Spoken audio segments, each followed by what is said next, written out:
Ok, já está a funcionar, fixe. Depois aqui podemos partilhar.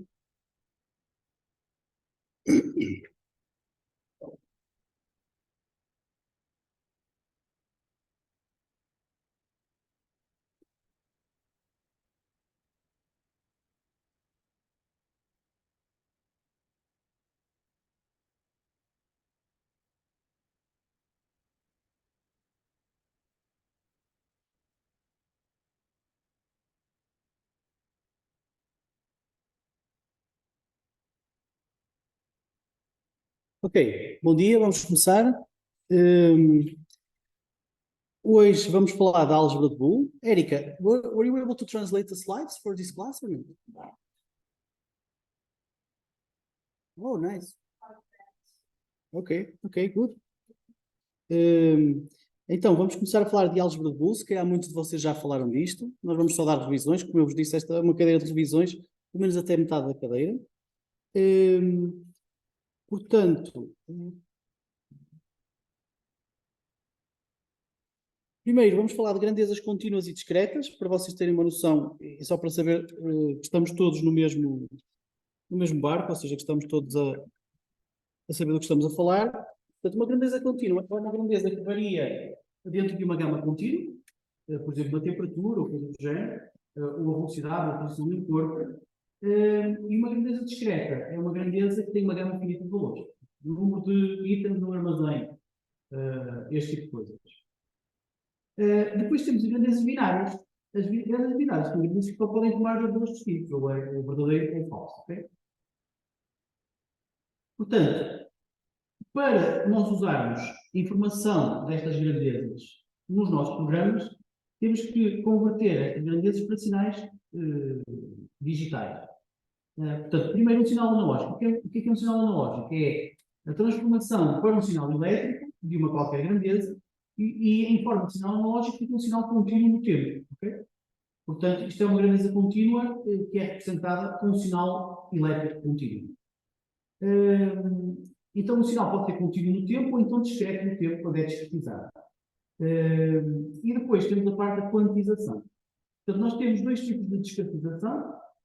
Uma discretização no tempo, que se chama tipicamente discretização, e uma quantização, que é uma separação também em vários valores, uma gama de valores, em termos do valor, no valor da grandeza. Este gráfico, para mim, mostra tudo. Nós aqui temos uma grandeza contínua aqui em cima. Portanto, uma grandeza contínua, por exemplo, a temperatura, vai ter um sinal contínuo, como este. Okay? E depois, quando nós estamos a fazer, por exemplo, aquisições com uma entrada analógica do autómato, nós não vamos fazer aquisições continuamente, fazemos-las em períodos de tempo discretizados. E são estas setinhas vermelhas, que são a tal leitura e que dá um sinal discreto no tempo. Okay? Portanto, nós estamos sempre a fazer discretização quando usamos computadores, de uma coisa que é contínua, ou muitas coisas, muitas grandezas, que tipicamente são contínuas no tempo. Mas nós estamos a discretizá-las. Por exemplo, os PLCs têm um ciclo de 10, 20, 30 milissegundos, mais ou menos, para fazerem as leituras. Ou seja, num PLC, isto seriam, por exemplo, 20 milissegundos, qualquer coisa do género. Depois, nós temos um sinal digital e aí fazemos o que se chama a tal quantização. O que é o sinal digital? É que, para além de só conseguirmos medir de tempos a tempos, também só conseguimos avaliar diferenças de valores na grandeza com degraus. Portanto, nós não conseguimos representar todas as casas decimais de uma voltagem qualquer que estamos a medir, ou de uma corrente. E por isso temos também que fazer uma discretização ao nível do sinal. E esta aqui é a tal quantization, a quantização, que se faz, que é o que acaba uma discretização no eixo de ritmos, no eixo do sinal. Okay? Por exemplo, aqui nós estamos a quantizar um sinal digital para 8 níveis. Ou seja, temos 8 possibilidades e em função de onde estiver a tensão analógica, assim vamos dizer que aquilo está de 0 a 7 e de 1 a 8. Okay? Um sinal digital é o extremo absoluto disto porque é uma quantização para 2 níveis. ou 0 ou 1. Tipicamente o que acontece no sinal digital é que nós temos uma tensão de 0 a 24 volts e a partir de metade, a coisa do género dos 12 ou dos 16, às vezes um bocadinho mais de metade, se a tensão estiver acima de 16, ele diz que é positivo, que é verdade, o 1. E se estiver abaixo, diz que é falso. É só isso. Okay? Did you get this, Erika? I'm always worried about the Portuguese part.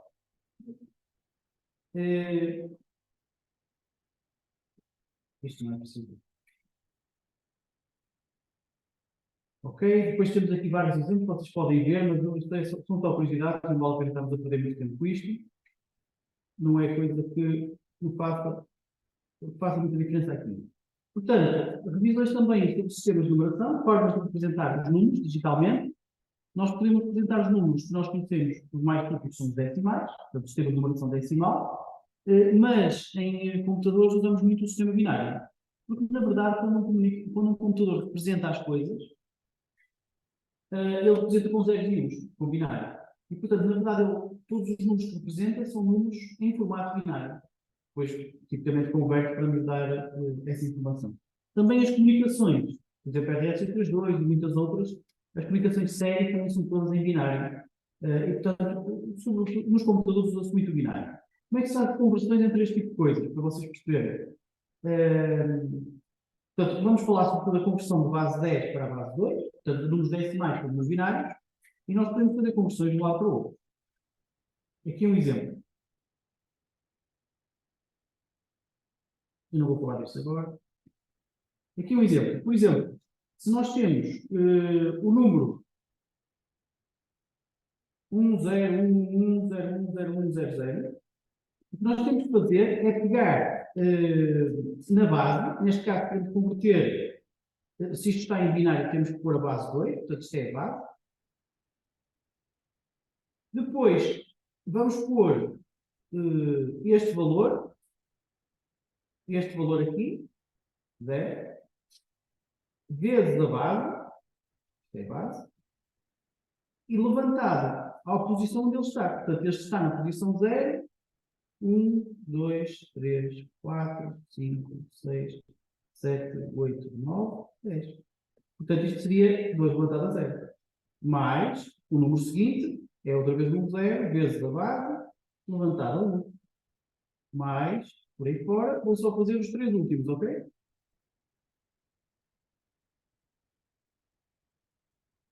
Os 3 últimos seria 1 vezes 2 levantado a 8, mais 0 vezes 2 levantado a 9, mais 1 vezes 2 levantado a 10. Ok? Faz esta conta toda e isto devolve o número decimal. Decimal number. Ok? Portanto, isto é a conversão de binário para decimal. É mais fácil porque isto é ir à net e fazer a conversão, mas o que interessa é que vocês consigam perceber a base, o que está na base disto. Porque isto é muito usado, por exemplo, para, como eu já falei, para representar também a memória. Como eu vos disse, ele representa tudo com bits, com 0 e 1, que estão organizados em bytes. São conjuntos de 8 bits. E já na semana passada, nós ao falar do endereçamento de memória, falamos, por exemplo, do I0, que é o byte 0, e depois podemos ir buscar os vários bits, que é o bit 0, bit I00, este seria o bit I01, e por aí fora. O que é que eu quero dizer com isto? Quer dizer que realmente saber como é que as coisas funcionam em binário é muito importante, porque todo o autómato funciona em binário e muitas vezes ele não faz as conversões todas, porque os autómatos são um bocadinho baixos e eu, por exemplo, posso programar em Python, quase não preciso saber o que é binário, mas quando estamos a falar de autómatos, sim, o binário importa. Okay? Depois, conversão entre bases ao contrário, ou seja, de decimal para binário. Há um algoritmo, que é este aqui. Portanto, o que nós fazemos é dividir o número, neste caso estamos a falar do 133 decimal, sucessivamente por 2. Queremos converter para binário, temos que dividir por 2 porque queremos converter para 2. E vamos dividir e ficando com o resto. Por exemplo, aqui 133 dividido por 2 dá 76, com o resto de 1 e por aí fora. No final, fazemos toda esta divisão, só temos que ler o número de baixo para cima, que é que isto fica tão grosso? Não sei. É? Ok. Então temos que pôr o número de baixo para cima, e portanto vamos pôr o 1, depois o 0, 0, 0, 0, 1, 0, 1 e por aí fora. Ok? Portanto, isto são só revisões, a ideia é que vocês saibam fazer isto e, claro, tem sempre estas ferramentas online, tem aqui um exemplo, não estou a conseguir usar. Porque isto tem. Acho que vou fazer assim.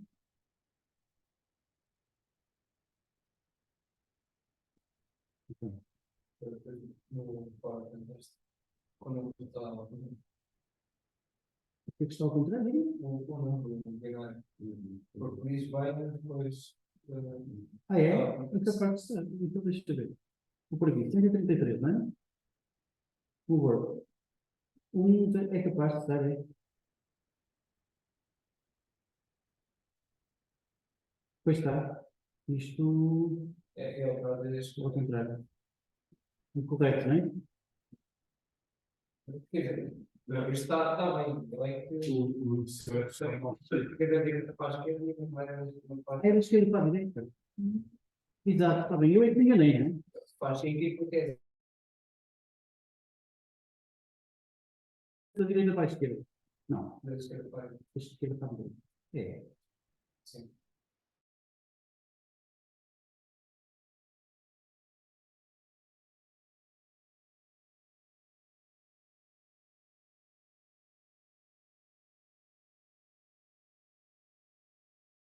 Vou estar na net.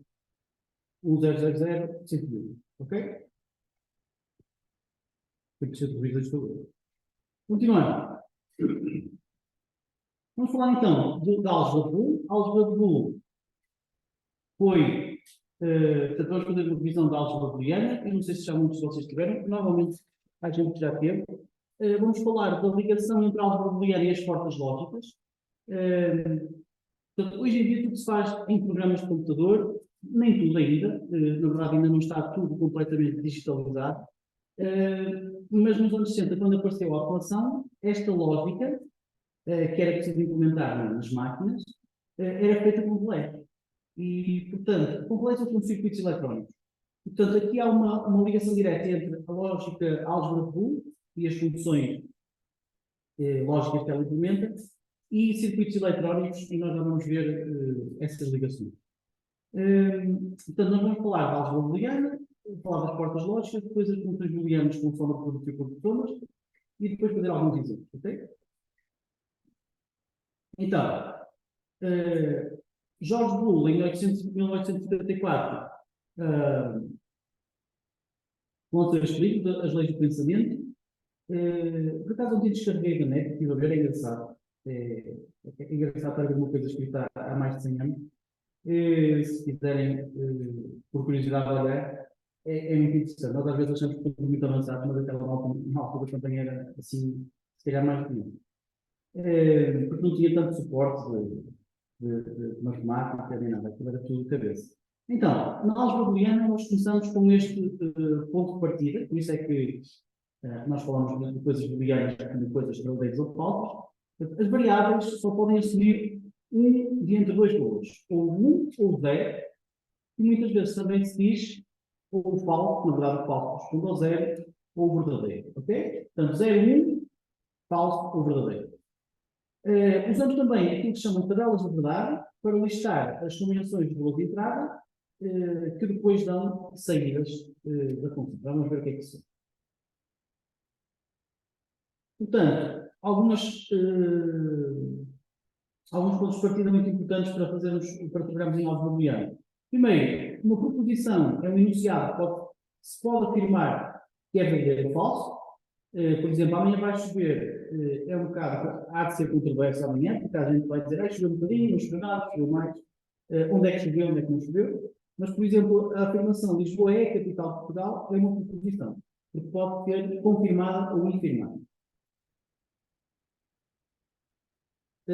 Na álgebra booleana, há o princípio da não contradição, quer dizer que uma proposição não pode ser verdade e falsa ao mesmo tempo. Portanto, Lisboa é a capital de Portugal, ou não é capital de Portugal. Não pode ser e não ser ao mesmo tempo, portanto, o princípio da não contradição, e também o princípio do terceiro excluído. Portanto, não há aqui lugar para uma terceira hipótese. Lisboa é capital de Portugal, ou não é, e não é possível, mas é uma meia capital, ou é uma capital administrativa ou política, não. Não há um terceiro caso, é sempre tal 01, não há um 2, um outro estado, ok? Na álgebra booleana, nós temos várias operações básicas que mapeiam um bocadinho da álgebra numérica. Temos, por exemplo, o ou a adição lógica. Portanto, isto eu acho piada a isto porque isto é muito intuitivo, porque tem a ver realmente com a forma como nós pensamos.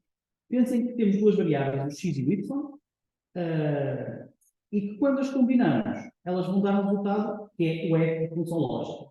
E temos então aqui esta tabela, isto já é a tal tabela da verdade.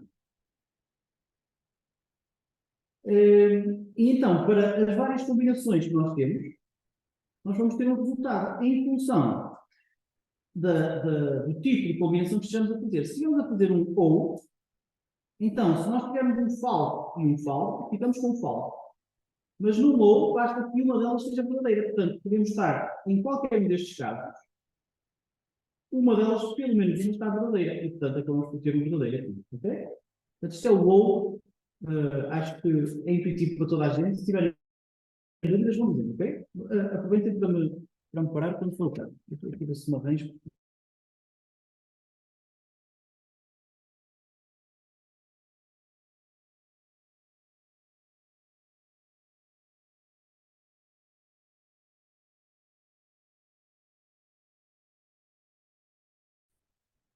Depois, ou seja, basicamente nós fizemos f igual a x mais y, portanto a função é o resultado do ou entre x e y. Depois aqui deste lado, nós temos o i, que é a multiplicação lógica, ou seja, é representado pelo vezes, às vezes também sim. E neste caso, se vocês olharem para a tabela da verdade, nós quando temos falso e falso, temos o resultado falso. Se tivermos falso e verdadeiro, temos o resultado falso.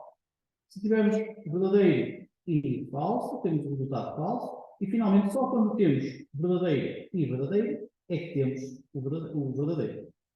Okay? Ou seja, no caso do i, tem que estar as duas variáveis com verdadeiro para poder ser verdadeiro, obviamente. Isto faz sentido, acho que não tem nada a saber, é a lógica pura e nós estamos habituados a pensar neste tipo de coisa. Temos ainda uma outra operação básica, que é a negação, o complemento. Neste caso, a negação é representada por uma plica ou por uma linha em cima, e basicamente é uma operação que leva apenas uma entrada, portanto só tem uma variável de entrada. Se ela for falsa, fica verdadeira, se for verdadeira, fica falsa. Portanto, só inverte o valor. Ok? Negação. As portas lógicas são os tais circuitos eletrónicos que podem operar com um ou mais sinais de entrada. Portanto, isto aqui é o input. Isto aqui há de ser o output. E isto é uma porta lógica. Ok? Isto há de ter um sinal elétrico, que há de ser que é verdade ou verdadeiro ou falso. E depois a porta lógica há de fazer qualquer coisa. Neste caso, por exemplo, este é o símbolo da porta lógica de negação. O facto de ter aqui esta bolinha quer dizer que nem é, ou seja, se um sinal A entrar ali, à saída está um sinal A negado. Okay? E como eu já vos disse, nós podemos mapear cada operação booleana para uma porta lógica, sobretudo estas básicas, para uma porta lógica. Ao nível da automação, usa-se muito, ou usou-se mais, agora menos, mas usou-se muito estas combinações, este mapeamento para fazer as contas da função lógica no papel e depois transportar isto para um circuito eletrónico e implementar esta lógica de controle. Temos aqui o exemplo da porta AND, portanto, isto é o equivalente à porta lógica AND, dois sinais A e B, e o resultado é o AND entre o A e o B. Em termos de circuito elétrico, eu não percebo nada de parte elétrica, e, portanto, se vocês quiserem, por curiosidade, olhar para o circuito elétrico, eu não vos consigo explicar o que está. Mas, ao fim e ao cabo, é a forma como simplesmente eletricamente este sinal lógico, esta operação lógica. Temos também o OR, neste caso representado mais uma vez pelo F igual a mais B. Este é o OR entre o A e o B.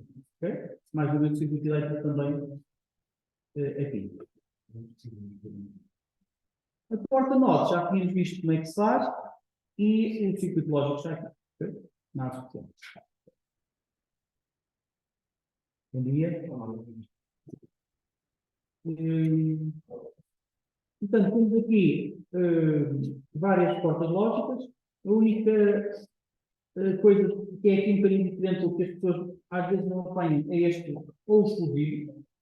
Portanto, o ou exclusivo é um ou especial em que apenas uma das variáveis pode estar verdadeira. Reparem aqui a diferença entre o ou exclusivo e o ou. Okay? Portanto, no caso do ou, vocês já sabem, portanto, se a variável, qualquer uma delas, any variable is true, então o resultado é true. Okay? No caso do ou exclusivo, only one variable can be true. Be true. De forma a obter o true. Okay? Reparem aqui a diferença. Só nestes dois casos é que eu tenho o resultado verdadeiro. No último caso, em que eu tenho o A e o B verdade, no último linha, então aí o ou exclusivo à face. Okay? Tabelas da verdade, já tivemos aqui a vê-las, são ao fim e ao cabo estas tabelas que estamos aqui a ver, são formas de representar todas as combinações possíveis das variáveis de uma qualquer função booleana. Estas tabelas vão ter uma entrada, uma coluna por cada entrada e mais uma coluna para a saída. Por exemplo, aqui nós temos duas colunas para as duas entradas A e B e temos uma saída para o alto. Okay? Se tivermos mais do que duas entradas, então vamos ter um conjunto de linhas que é 2 levantado em N. Portanto, sendo que N é o número de entradas, nós vamos ter 2 levantado em N combinações de valores e, portanto, conseguimos logo calcular o número de linhas, o número de linhas da tabela de verdade. Temos aqui um exemplo. Temos 3 entradas e inputs. Então quer dizer que vamos ter 2 levantado a N igual a 2 levantado a 3 rows, que são as linhas da tabela, que são igual a 8. Ok? Portanto, é por isto que temos aqui 8 linhas. É por isso que temos aqui 8 linhas. E nesta tabela, o que nós víamos aqui era o resultado esperado da função booleana para cada uma das combinações possíveis destas 3 variáveis. Okay? Estas 8 linhas representam todo o universo de combinações possíveis das variáveis. E depois temos aqui a função booleana que eu acho que está incorreta. Já tentamos fazer a seguir. I think. Isso. Já vamos ver a seguir.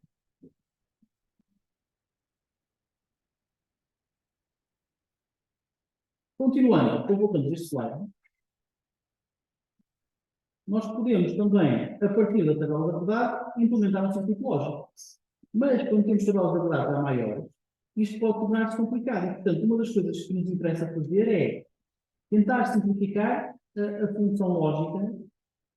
A partir de uma tabela da verdade qualquer, obtemos uma função lógica e depois simplificá-la. Primeiro, ponto, como é que a partir de uma tabela da verdade obtemos uma função lógica? Portanto, como é que nós vamos buscar uma função lógica, uma função booleana, a partir de uma tabela de verdade? Podemos usar 2 métodos. O primeiro dos quais chama-se a soma dos produtos e o segundo, o produto das somas. Okay? A soma dos produtos usa uma coisa chamada min termos, enquanto que o produto de somas usa uma coisa chamada min termos ou m pequeno, enquanto que o produto de somas usa uma coisa chamada max termos ou M grande. Ok? Portanto, vamos falar primeiro da soma dos produtos. Para mim é mais intuitivo. Então, em termos da soma dos produtos, o que nós temos que fazer é seguir esta regra. Portanto, para um mínimo termo qualquer, o que nós temos que fazer é colocar apenas as variáveis que na função de saída aparecem a 1, ok? E depois, para cada linha, nós vamos mapear da forma correta. Ou seja, se o x estiver negado, fica negado. Se outra variável estiver positiva, fica positiva. Ou seja, aqui não liguem muito a isto, isto está aqui um bocado estragado. Eu vou fazer aqui deste lado. Portanto, o mínimo termo M0 será se o x está negado, portanto fica negado. O y está negado, fica negado. E o z está negado, fica negado. Para o mínimo termo M1, o x está negado, o y está negado e o z não está negado. Okay? Por exemplo, para o mínimo termo M5, eu tenho o x não negado, o y negado e o z não negado. Ok? É só para dizer que, às vezes, estas negações aqui ficaram mal e, portanto, não liguem a isto. Têm que pensar, é fácil de derivar. Okay? Portanto, nós conseguimos derivar o mínimo termo, mas depois nem todos os mínimos termos são usados. Só são usados se na função eles estiverem em 1.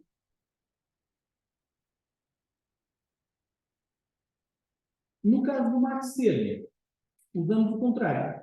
O max termo, para aqui que o M já é grande, para dizer que é o max termo, na verdade funciona ao contrário. Em vez de nós fazermos uma soma, portanto, isto já não é uma soma de produtos, agora é um produto de soma. Portanto, a primeira coisa que tem é o que está mais à direita, que são as somas. Então, as somas vão ser o pegar nas variáveis e somá-las, mas usar exatamente o contrário do seu estado. Portanto, se aqui o x é falso, fica verdadeiro. Mais, estamos a fazer soma, y mais z. Ok? Ficava o site da impressora No max termo. Investidor, o que quer dizer que é investidor? Por exemplo, vai o sinal 1, só 0. Não, isso é uma negação. Ou seja, isso, eu não, vocês um bocadinho mais tarde, não sei se vocês venham a esta parte das negações. Aqui, isto é uma impressora. Pronto. Ali já estamos um bocadinho mais à frente, que é depois temos uma tabela da verdade, que é uma coisa deste género. Como é que nós vamos representar a função lógica e fazemos calculando os tais? Soma de produtos é um dos métodos, estamos a fazer esse. E com a soma de produtos, o que nós fazemos é calcular aquilo que se chamam os mínimos todos. E eu estou a falar o algoritmo para calcular os mínimos, que na verdade agora está a falar dos max termos. Portanto, os mínimos são encontrar os produtos. E os produtos são pegar nas variáveis, quando estão negadas, negá-las e multiplicá-las todas. Okay? Portanto, isto aqui é um produto. No caso do produto de somas, temos que fazer as somas. E era aqui que estávamos. E então, aqui estamos a pegar em cada variável, se ela estiver negada, fica verdade. Se você quiser pensar aqui, agora já percebi essa pergunta. Se você quiser pensar aqui, realmente tem que pensar em negar e fazer a inversão deste final para aquela variável. Portanto, aqui está a falta e fica verdade. Sim, é uma inversão. Exatamente. Por exemplo, vamos fazer o exemplo do M3.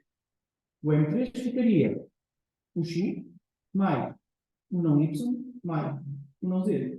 Como é que você se chama? Isso. Ailson. É difícil, como é que se escreve? A-Y-L-S-O-N. A-Y-L-S-O. Ailson, ok, Ailson. Ailson, como é que fica o M6? Então, o M6, ele soma lá. Sim, estamos a falar. Fica negado, pois é. Fica o X ligado. Fica X não, mais Y não, mais Y mais negado e 0 Mais o Z. não negado. Exatamente. Basta dizer mais Z. Ok. Pronto, isso mesmo. Ok? Produto de somas. Aqui, como é que se calculam os max termos? Portanto, vamos ver aqui um exemplo. Vamos fazer esta função booleana. Deixa-me fazer aqui um truque. Vamos fazer isto à mão. Ok? Isto é horrível. Eu gostava de mais aumentar. Eu não consigo. Ok, agora sim. Então,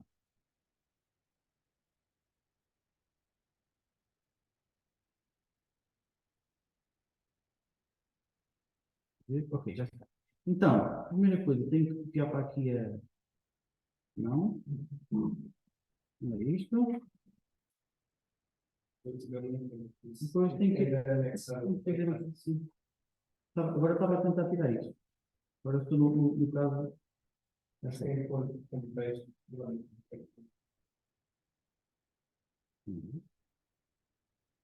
Isto. E agora sim. Ok? Ok. Agora sim. Então.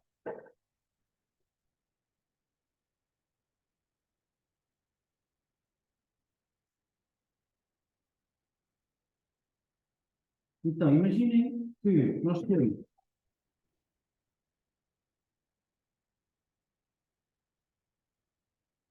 isto, é a nossa tabela da verdade, ok? E agora nós vamos fazer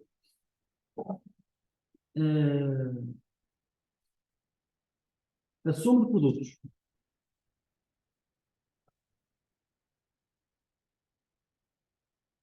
Ok? Portanto, vamos ter que arranjar os min-termos. A nossa função lógica, f, será a soma, ou seja, o somatório, isto é a soma, dos min-termos de 0, dos min-termos todos, eu vou só por aqui de n. Só que nós só vamos colocar aqui os min-termos que nos interessam. Se calhar posso por aqui de i e aqui o min-termo de i. Só que neste caso nós só precisamos de pôr os min-termos que estão aqui a 1. Ok? Deixa-me mudar de cor. Portanto, eu só preciso de buscar este. O M0, não é o 1, é o 0, começamos em 0. Aqui o M2, 3, 4, o M5, 6 e 7. Ok? Ou seja, eu só preciso pôr aqui estes M termos. Então,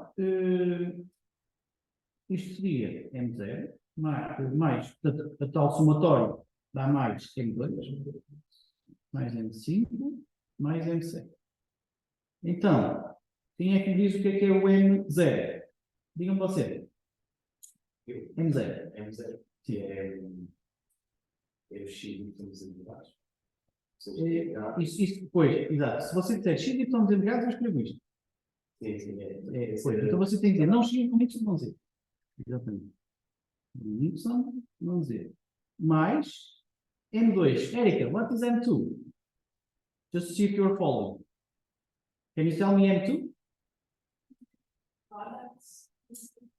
Yeah, right. It's the product of X, Y, Z. The question is whether you use negated X, not X, or not Y.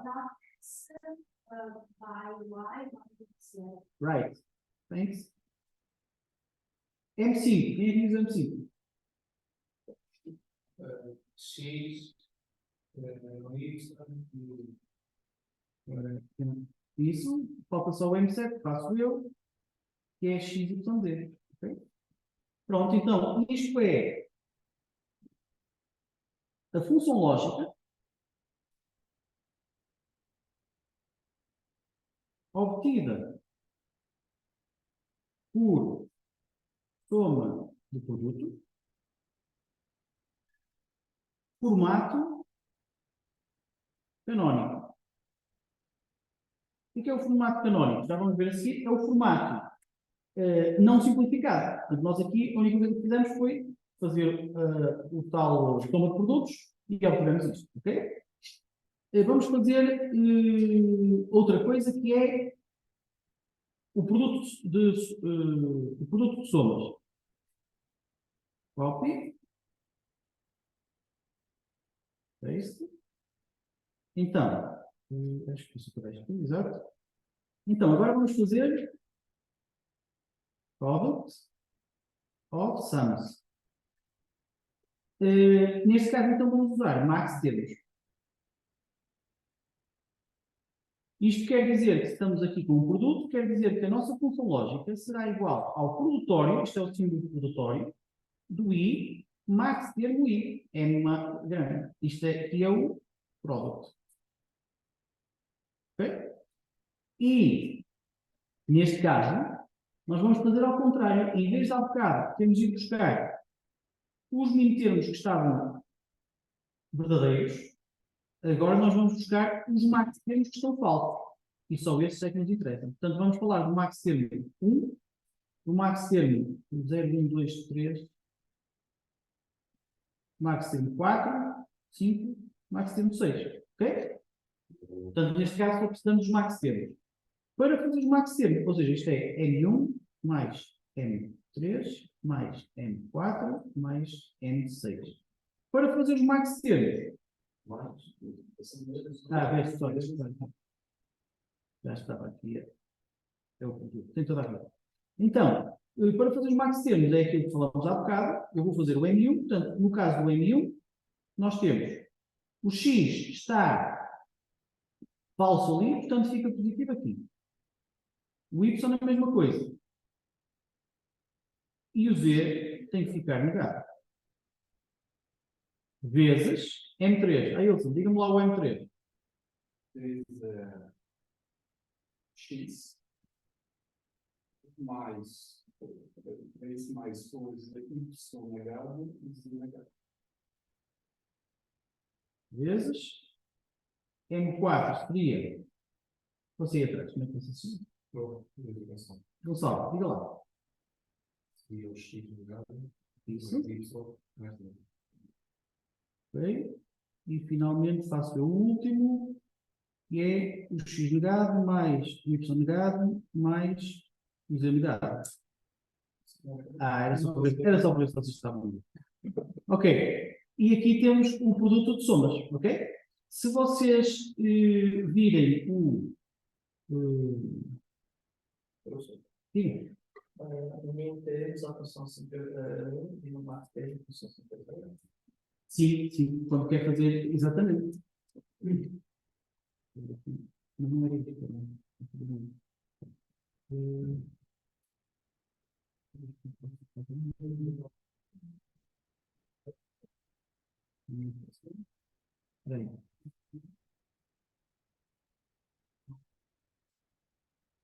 ok, já cá temos. Agora, voltando aqui ao PDF, temos exatamente aqui aquilo que falamos, ok? Eu acho que eu me enganei. Portanto, se vamos fazer a soma de produtos, acabamos com isto. E se vamos fazer o produto de somas, acabamos com aquilo. Ok? Nada especial, é só um método, um procedimento que é sempre igual, não tem muito que saber. É só uma questão de uma pessoa não se enganar nas contas e a fazer as coisas. A questão é que estas funções lógicas que nós derivamos a partir da tabela da verdade, ou seja, normalmente o input, o que o engenheiro recebe é a tabela da verdade e depois diz, olha, implementa este circuito. Nós, a partir da tabela da verdade, obtemos uma soma de produtos ou um produto de somas, que na verdade são funções. Portanto, diz ali f igual a. Isto é a função deste equipamento, a função lógica. E o problema é que estas funções são canónicas, quer dizer que são muito grandes. Nós precisamos de as tentar comprimir, de tentar simplificar. E, portanto, a ideia é tentar fazer a simplificação destas expressões, destas funções lógicas. Como é que se pode fazer isto? Usando a álgebra booleana e os seus postulados, ou mapas de Carnot. Vamos falar de mapas de Carnot mais à frente. A álgebra booleana é a parte mais complicada, na minha opinião, vamos falar hoje.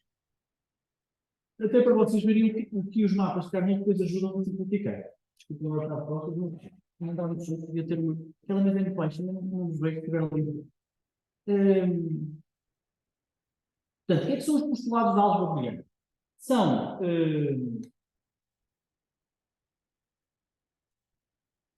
formas de simplificar pedaços da função lógica. Okay? São receitas.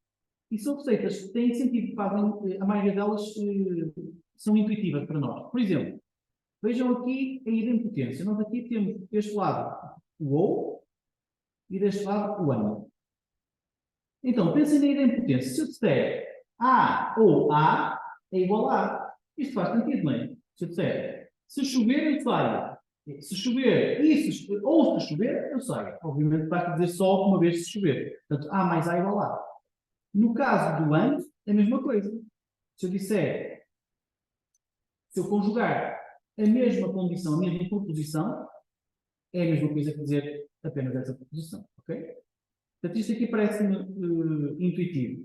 No caso do elemento absorvente, o A ou verdade é verdade. Ou seja, se eu disser assim, eu amanhã vou sair se chover e vou sair de qualquer maneira. Eu vou sair se chover é a proposição A. E eu vou sair de qualquer maneira. Eu vou sair sempre, é a verdade. Portanto, basta dizer que eu vou sair de qualquer maneira. É aqui esta simplificação. Ok? Portanto, esta também me faz sentido. Neste caso, se nós dissermos amanhã vou sair se chover, que é mais ou menos o A, e não vou sair de certeza, que é o falso, de certeza, então posso simplificar isto para falso. Portanto, para todas estas coisas, sobretudo para as primeiras, intuitivamente é fácil perceber o que é que elas estão a fazer. Por exemplo, aqui os opostos. Se eu disser há ou não há, tem a verdade. Também faz sentido. Porque o há ou o não há cobrem todos os casos possíveis, ou seja, isto é sempre verdade. No entanto, o há e não há é impossível. Eu nunca posso ter uma coisa e o seu contrário ao mesmo tempo, e isto deriva das tais proposições do princípio da não contradição que eu comecei logo por dizer logo ao início. Reparem. Aqui está. Estamos longe. Da não contradição. Ou seja, não se pode ser simultaneamente verdadeiro e falso. Portanto, se não se pode ser simultaneamente verdadeiro e falso, o há e o não há, quer dizer, são os dois ao mesmo tempo, nunca existe, quer dizer que simplifica para falso. Vou voltar aqui ao. Aqui este, ok. Estava a falar deste aqui. Depois temos a comutatividade, a associatividade e a distributividade, que são parecidas com aquilo que acontece na álgebra normal. Por exemplo, A mais B é igual a B mais A. Okay? Vocês podem inverter a entrada do ni ou do ou. É a mesma coisa aqui para o i. A e B é a mesma coisa que B e A. A associatividade, vocês podem juntar o B e o C ou o A e o B aqui e fazer primeiro um ou primeiro o outro. Isto não é grave também. Não é grave, quer dizer, é válido. A distributividade, vocês podem multiplicar o A, que está aqui, pelo B e depois pelo C. Okay? Ou ao contrário. Podem fazer isto ao contrário deste lado. A adjacência. Onde está a adjacência?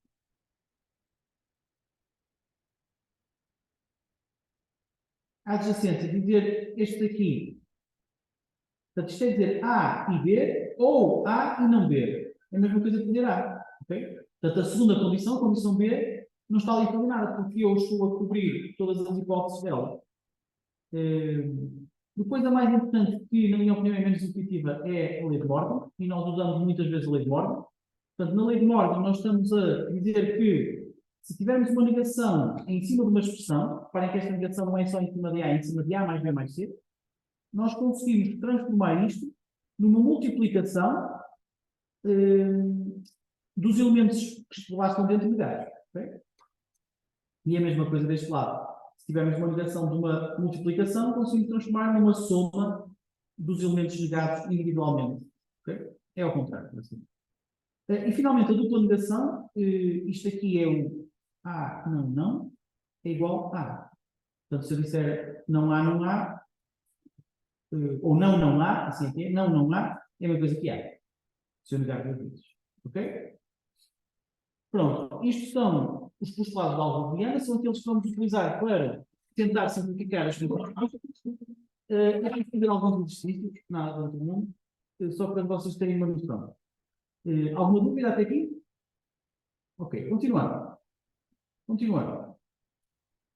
Há aqui ainda algumas expressões auxiliares que eu não decoro. Portanto, eu isto não memorizo.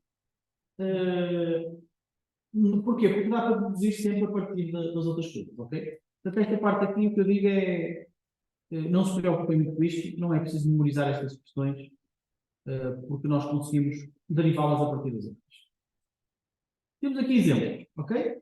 Portanto, demonstrar esta expressão. Eu vou fazer aqui este exemplo.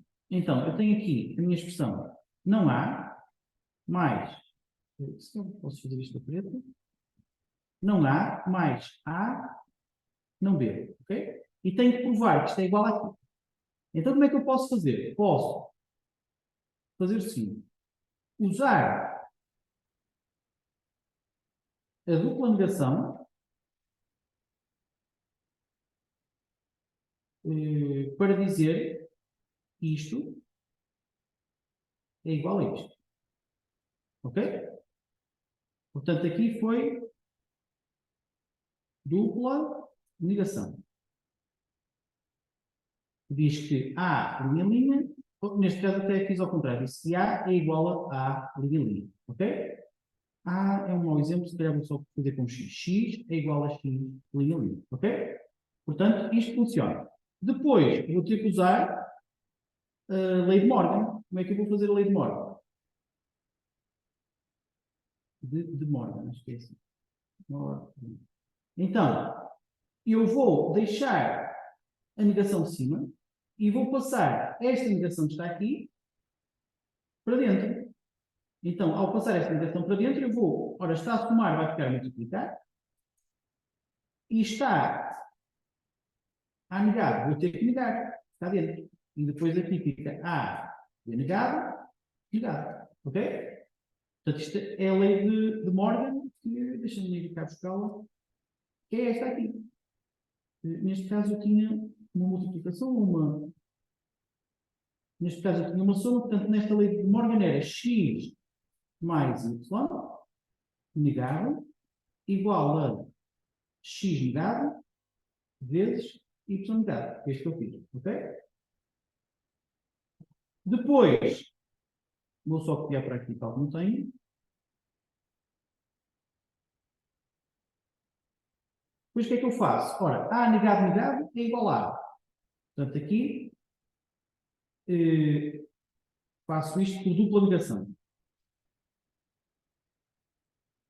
Vezes. Falta aqui, desculpa. Sim, já reparei, obrigado. Pois agora tenho que voltar a usar aqui o de Morgan para este. Então, ele vai ficar A negado, mais, porque estava vezes, B, que já estava negado, negado outra vez. Ok? Agora, isto fica aqui, posso usar a dupla negação, para dizer que isto é igual a vezes A negado mais B. Ok? Agora, o que é que eu faço? Faço a parte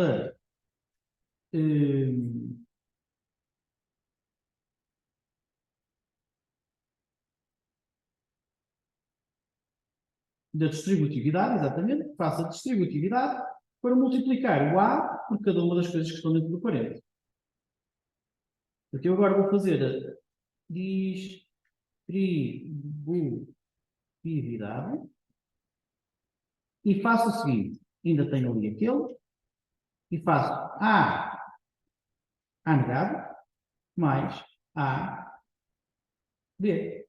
Okay? O que eu fiz foi multiplicar este por este e depois este por aquele. Ora, A e A negado é o quê? Isto dá 1. Porquê? Por causa da lei A e A negado dos opostos. Okay? Não, dá 0, desculpa, dá 0. Está aqui, dá 0. Claro. Isto dá 0, não dá nada. Dá 0. Por causa da lei dos opostos. Ok? Então, eu acabo por ficar com a negação de 0 mais AB. Ora, 0 mais AB, o que é que acontece ao 0? Se eu fizer A mais 0, fica igual a A. Portanto, pelo elemento neutro, o 0 é o elemento neutro do OU. Portanto, aqui, este pode desaparecer por causa do elemento neutro. Ok? E ficamos então com AB. Finalmente, aplicando aqui o de Morgan outra vez, nós ficamos com A negado mais B negado. Ok? É exatamente o que queríamos no início. A negado mais B negado. Diga?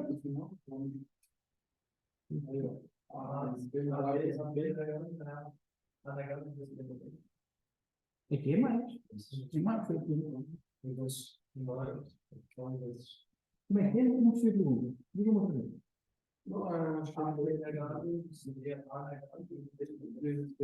Não, porque o de Morgan diz que quando temos a multiplicar, portanto, porque é que está a ter um ponto aqui? É porque está a vezes. Quando tiramos a ligação da lei de cima, fica mais. O de Morgan troca o vezes por mais ou mais por um vezes. Olha aqui. Olha o de Morgan. Aqui temos o mais e passamos a ter vezes. Aqui temos os vezes e passamos a ter mais. Faz sentido? Faz sentido. Ok. Na verdade, resolve, portanto, ficamos com A negado mais B negado, que é exatamente o que tínhamos ali. Ok? Era depois de mostrar. Temos aqui um exemplo um bocadinho mais complicado. Eu posso tentar fazê-lo. Deixa-me copiar para lá.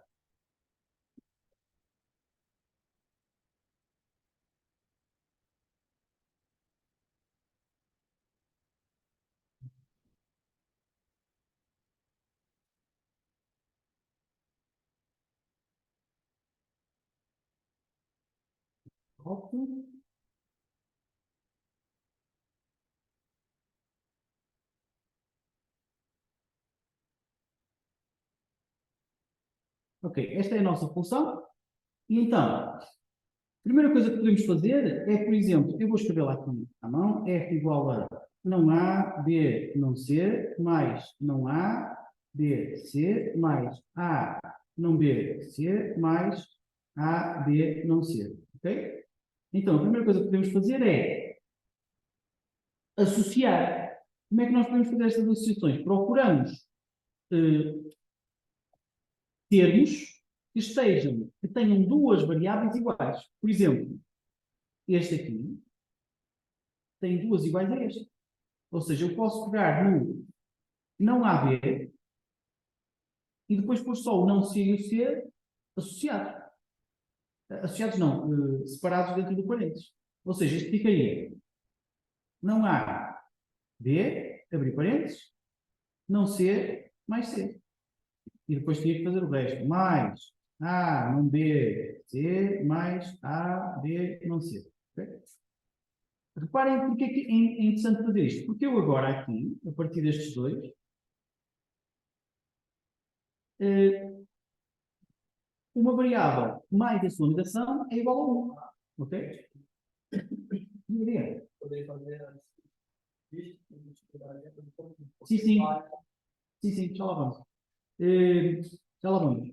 Depois, então, aqui isto fica 1. Então, isto na verdade fica não há B vezes 1. Depois, mais. Eu até posso pôr aqui, mais fácil. Copiar. Colar. Okay? E onde é que eu queria chegar? Se vocês têm não há vezes B vezes verdade, isto é igual a não há vezes B mais o resto. Ok? Portanto, já fizemos aqui uma simplificação. Obviamente, como está aqui o colega a dizer, nós só juntamos estes dois. Mas há outras combinações que são possíveis de juntar, ok? Portanto, esta função a que tínhamos chegado, que é exatamente esta aqui, eu vou desenhá-la toda aqui, esta função a que chegamos, é uma função simplificada. Mas não é a mais simples. Esta parte é muito importante. Porque normalmente num teste, o que se diz é encontre a versão mais simplificada da função. Portanto, não basta simplificar algumas coisas, é preciso simplificar até ao fim. E este é das coisas que eu mais detesto na álgebra pura, é que nós nunca temos a certeza se simplificamos até ao fim ou não. Ficamos sempre naquela, será que ainda há aqui mais qualquer coisa que eu não esteja a ver para simplificar? Por exemplo, neste caso, o colega já percebeu que nós podemos fazer outro tipo de simplificação. Portanto, vamos tentar pensar nisto outra vez, ok? Portanto, outro ponto de partida. Então, eu já tinha dito que nós podíamos juntar aqui os dois laranjas. E você queria juntar quais? Como é que você se chama, já agora? Ou eu tenho que dizer os nomes. É que eu, se eu escrever, eu recordo, mas como é que é? É, classe centrada. É, L, ali, I, E, O, Eliton, ok. Wilson e Eliton, ok. Faz-me lembrar os jogadores de futebol. Diga lá, Eliton. só a segunda parte? A segunda com a. Não, o terceiro com 4. Ah, e o terceiro com o quarto, ok. A, Ficando com o A. Eu não estou a perceber como é que você quer juntar. Terceiro com o quarto. porque o A é como uma posição A, Ah, está bem, ok. Você pode fazer isto assim. A e depois por aqui o não B e o C mais B, B, e C. sim. Só que isto não é muito interessante porque se nós conseguimos encontrar combinações que têm dois iguais, é melhor. Você que encontrou uma combinação só com um igual. Se tivermos com dois iguais, é melhor. Então vamos voltar atrás, não vamos fazer esta sua combinação e vamos olhar para aqui e vamos, por exemplo, dizer assim. Deixa-me pensar. Os dois não estão ligados. Os dois ser ligados? Isso, por exemplo, este dá com este. Já repararam? Só que nós ou usamos este para o laranja ou usamos este para o azul. Na verdade, não é verdade. Talvez se os enganarmos. Porquê? Por causa disto. Aqui. Por causa disto. Idempotência. Eu posso ter a soma de duas expressões iguais, que é igual à mesma. Portanto, eu vou usar esta expressão ao contrário. Que é como quem diz, eu vou usar. Não é aqui. Eu vou usar, então, primeiro, a idempotência para dizer que isto fica assim, mais outra igual, mais tudo o resto. Criar o ar. Ok? E agora, já posso fazer este com este. Diga. Porque assim, Para poder usar o. não, porque A não tem C, mais A não tem C. Por que ficou duas vezes? Ficou duas vezes porque eu quero usá-lo em dois sítios diferentes. Ou seja, basicamente, o que eu fiz foi, peguei neste e disse, eu preciso deste para o laranja, eu preciso deste para o azul. Então, consigo dizer que isto é igual a isto mais a mesma coisa. Entendeu? E agora já posso usar o primeiro para o laranja e o segundo para o azul. Okay? Então, continuando, a parte laranja dava o quê? Dava aquilo que já fizemos há bocado, que é a parte comum dos laranjas é o não AB. Portanto, eu faço não AB, abrir parênteses, CNH mais C, que vocês já sabem que dá um, que depois dá não AB, sozinho. Depois a parte azul ficaria. O que é comum na parte azul? É o B não C. A não, mais Ok? Que dá um. B, não C. Isso. E depois só falta o último. A não, não. A, não, B, C. É isso, não é? Ah, sim. Nada, nada. Pronto, e isto seria, acho que eu desta vez, a versão mais simplificada, ok? Mas é que isto não é tão simples, isto, vocês podem dizer assim, mas porquê é que não tens a certeza? Nós temos aqui esta função, A, não A, B, mais B, não C, mais A, não B, C. E vocês dizem assim, mas porquê é que não é a mais simples? vocês podiam, o vosso raciocínio podiam dizer, então eu daqui não consigo simplificar mais, portanto, certeza que é mais simples. Mas não é bem assim. Porquê? Porque vocês podem pensar nas simplificações como sendo uma árvore. Vocês simplificam, isto é o início, a função canónica. E simplificam um bocadinho. Simple 1. E depois tem o simple 2 e por aí fora. Vamos dizer que nós fizemos este percurso. Chegamos até aqui. Mas a verdade é que nós podíamos ter ido por outro sítio qualquer, onde na verdade tínhamos uma solução mais simples. E, portanto, não basta olhar para isto e dizer, eu não consigo simplificar mais isto, porque nós podemos estar aqui. Podemos não ter ido pelo caminho certo, e se tivéssemos ido, conseguir simplificar mais. Okay? Isto é que é bastante difícil perceber se a função lógica que obtivemos, depois de simplificar, é a mais simples de todas as outras. Alguma dúvida? Não? Erika, how's it going? Yes, I can understand this one. Okay. Did you understand this last part, by the way? Yes. Okay. Na verdade, o colega que pediu para não falarmos inglês não está aqui. Acho que já disse. Desistiu? É? Acho que sim. Alguém se importa que eu fale inglês? Sim, é mais fácil. É. Vocês importam se eu falo inglês? Não há stress? So, the guy that was here who didn't want me to speak in English is not here today, and apparently maybe he's not coming more. So I will continue in English, okay? It's easier for you, right? It's easier for you. Yes. Okay. They are very nice. Okay, so we continue in English. It's better, I think. Okay, so we've learned how to simplify some expressions. Now it's just a matter of practicing. By the way, one important thing, in this example that I've shown you before, which is written here, we did a first simplification just by selecting these two combinations. So that's our orange version. And we ended up with this thing here. So this is the first version. So this is simple number 1, as I put it before in the graph.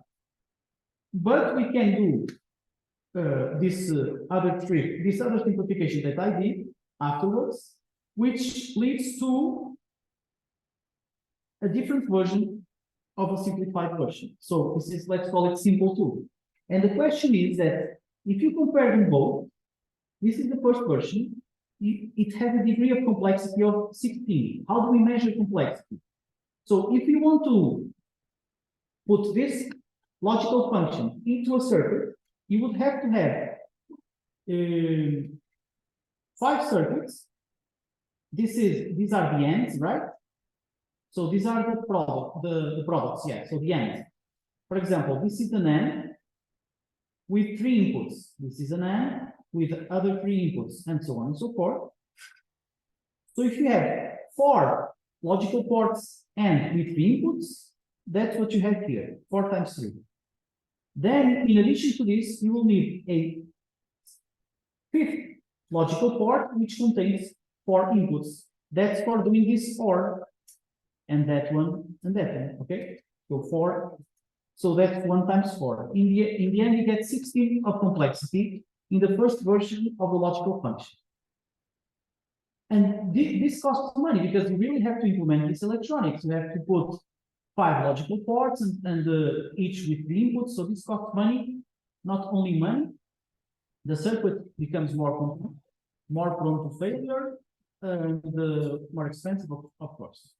Then, if you do a better simplification and end up with the second version of the function that we have, you can actually implement a much lighter or efficient electronic circuit, which contains only 3 AND ports, again, one AND, another AND, and another AND, but only 2 of which have 2 inputs. So 2 ports with 2 inputs.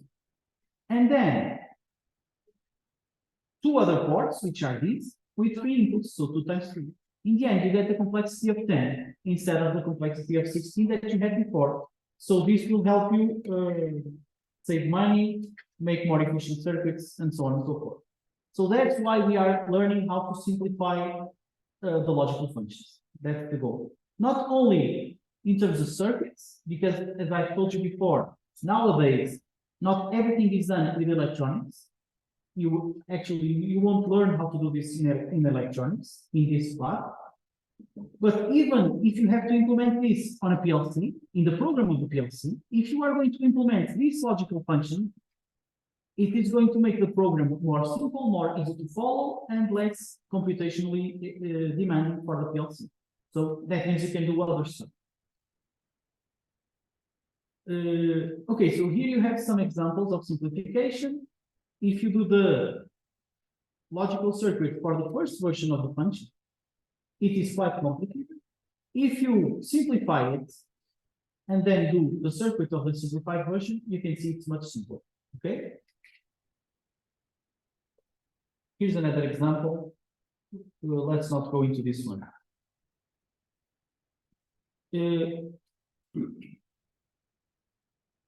So there is a direct mapping between the logical function and the logical circuit, and we will learn how to do this. Actually, you've seen a couple of examples already. It's not easy, it's actually quite simple. It's one of the questions that comes up in the exam always. It's to do this mapping. First, let's try to do some of these examples, okay? So let's first start with this one, for example. Let me try to do something here, which will be helpful for us. Okay. Perhaps we can even do it like this. So now what I would like is to have some volunteers. So is there anyone who can do this one? A. So the idea is to prove that AB plus A not B plus not A not B is actually the same as having A plus not B. Okay. So who can pick up this one and try to simplify until we get to the right hand side of the equation? Any volunteers? No? Okay, vamos lá. If you can speak while you are. Eu ajudo isso já está assim. No início, não. Acho que eu quando liguei estava bom. Ou se calhar só olhei para ali. Já está bom. Já está bom? É assim que se resolvem coisas em automação, não é? Ok, aí eu tenho que colocar aqui no internet. Isso não é? Não, ok, agora está bem. Então, explica o que é que está a fazer para nós percebermos. Pegando aqui, por exemplo, para simplificar, multiplicando o A já aqui o A, G and B plus A and not B. Okay, can you put it in blue or something so that we can understand what you are doing? Like I did before, put some brackets in blue or something. So you are going to combine these two first ones, right? No, this is the same pen. Now switch to blue. Now, right. And here I have A.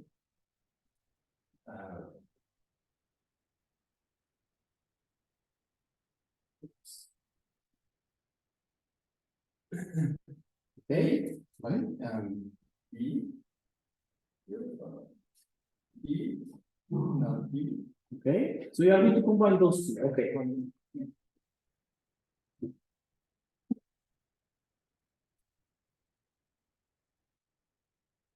I really like this part of the class because I noticed my handwriting is not working in the world. Because I always feel like my handwriting is the worst in the world, but it is B plus not B, right? It's plus. Look here, we have a plus. But you don't have to, you can zoom, it's in Zoom, right? Are you logged into Zoom? Okay, so you can call them out here, but Okay, then the remaining, the other one.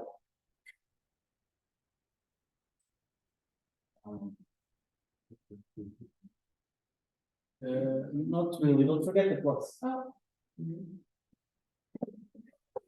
Right, okay. What next?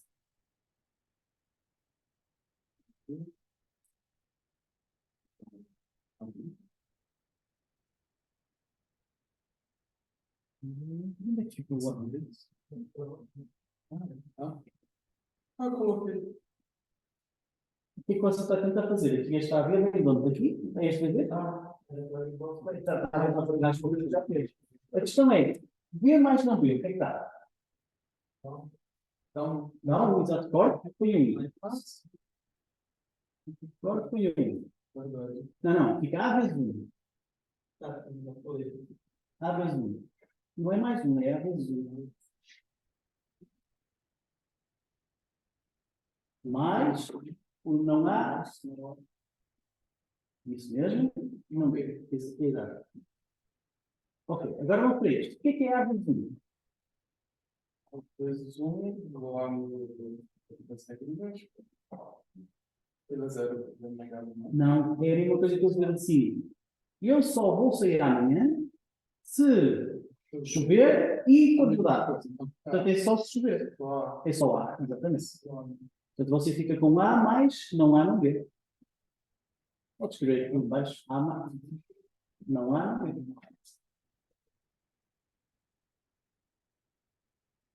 Vou ver. E agora, o que é que faz o A mais, não, não B?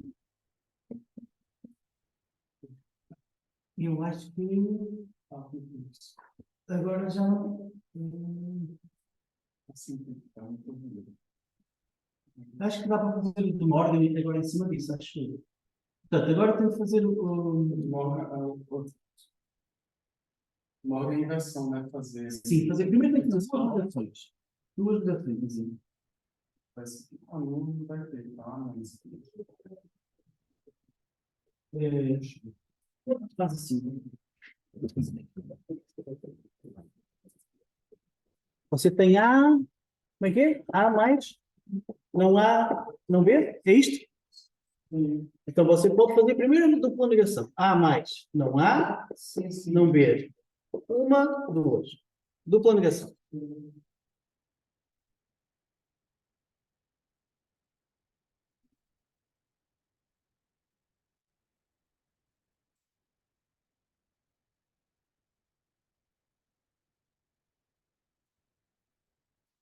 Isso. Agora tem que fazer de uma ordem. Ou seja, tem que pegar nesta aqui, nesta negação que está aqui, e pô-la cá para dentro.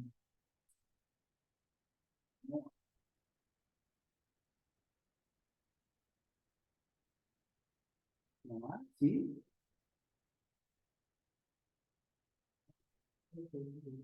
Eu vou ser disse Deus, mas escrever mais. E depois? Não há. Não. Você tem que pôr a negação do não há no B. Então, mas tu pega assim, por exemplo. Isso. E esqueceu-se do de cima. Não, o de cima é tudo. Não é só este, é tudo. Isso. E agora vai ter que usar de uma ordem. Pode pôr mais baixo. Eu não isto está pequeno. Pode ter mais para baixo.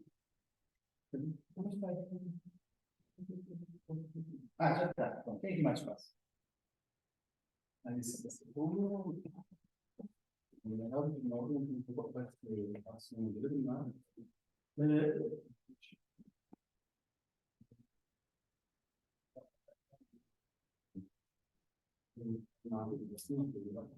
Exatamente. Agora, abre parênteses, porque vai ficar com uma soma. Abre parênteses, isso. E agora tem que passar lá para dentro. Tem que passar aquele lá para dentro. Este aqui, só lá para dentro. Aqui estava a multiplicar, quer dizer, fica a somar.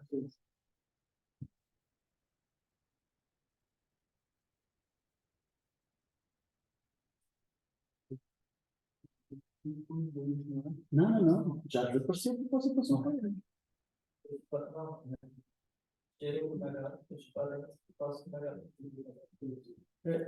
Depois, negado em tudo, eu sei, mas na verdade, eu sei, mas só que se tiver aqui vai te esquecer. Está no exame, vai te esquecer. O que eu sugiro é, não, ora, deixa-me fazer aqui. Veja a forma como eu faço, porque eu acho que é a melhor maneira de não se esquecer. Diga-me lá o que é que eu tinha, era isto, não é? Não. Isso era assim, A mais não A, não B, negado, era o que eu tinha, não é? Era. Então o que é que eu faço? Olha, a primeira coisa que eu digo é, eu vou mexer neste negado, não é? Então ponho já o outro. Porque senão depois vou-me esquecer. E depois faço, então tenho que fazer multiplicação, então vou fazer o A negado, que é este, vezes este aqui, tal como está, negado. Ok? Agora vou fazer o de ordem neste, então vou ter que pegar neste aqui, não é? Então, começo por fazer, não é só depois é que vou fazer, começo por fazer o grande, depois este fica igual, e depois vou fazer este, ok, entre parênteses, este A, como este passa cá para dentro, este A é negado, fica A negado, que é a mesma coisa que A. Está vezes, fica mais. B negado, fica B negado, que é a mesma coisa que B. Ok? Não entendi que estava, por exemplo, fazendo a gente esquecer desse legado. Legado foi negado do anterior. Ok. A mim, por exemplo, ia pular essa etapa para fazer a negação completa de cima. Não é assim. Pronto, ok. Agora falta-lhe fazer a distributividade aqui. Agora faça esse.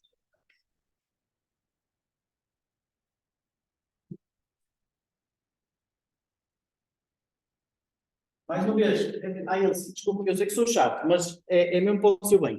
Você comece por pôr esta, senão vai se esquecer. Você começa de cima para baixo e em cima está uma grande negação que faz negação em tudo. Isso.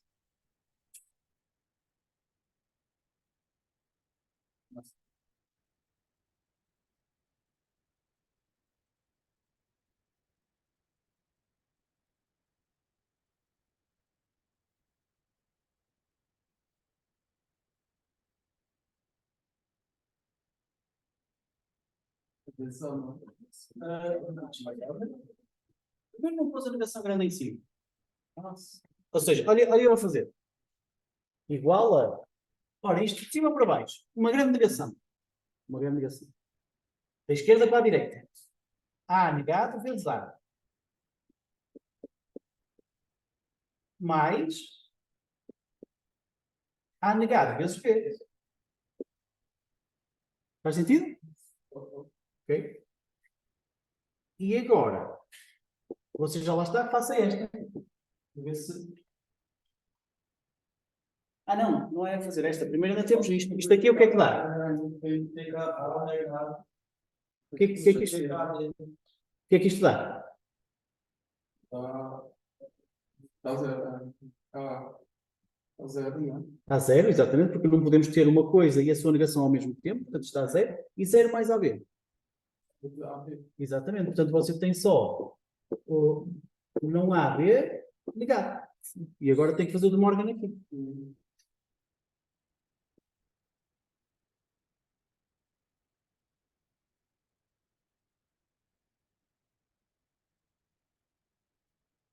Isso.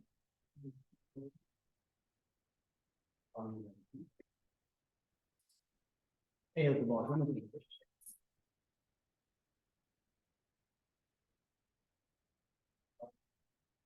Isso. O que é que você pôs a negar? Então, o de Morgan tem multiplicação por uma soma. Portanto, não tem mais. Mas tem que passar a negação para dentro de cada um deles. Portanto, já tinha a negar. Se passa a negação para dentro, fica a negar. Que é o A. E depois, tem a ver que não é negado, fica negado. Portanto, fica A mais B negado. Veja logo o que é que está em cima. A mais B negado. Ok?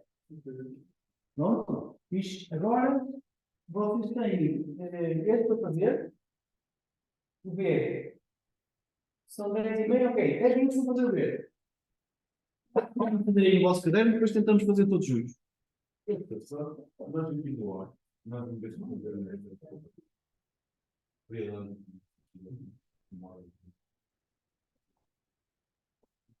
Acho que se calhar é tudo agora.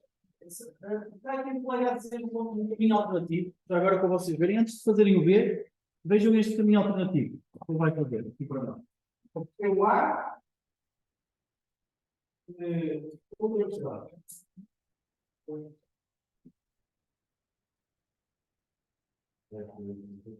Não,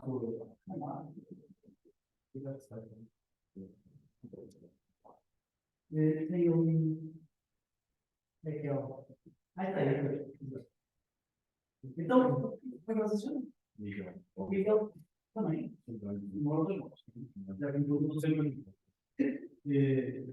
O Miguel vai fazer aqui uma questão diferente.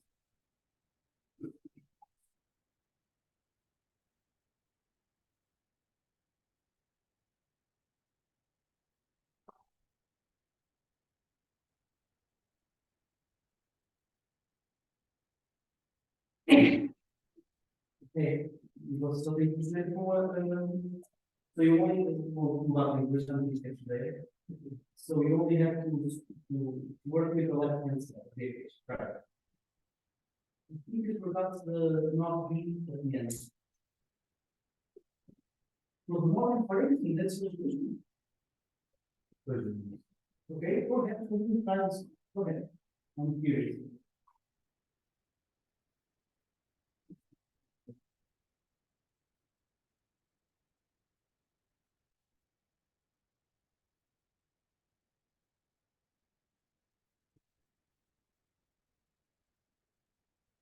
Technically correct, so otherwise it's going to be correct.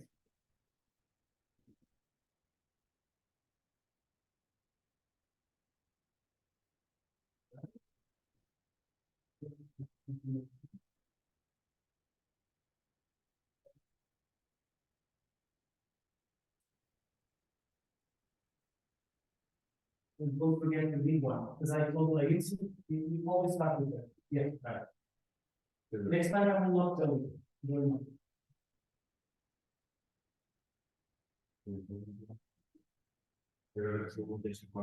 Well, that's the part that we try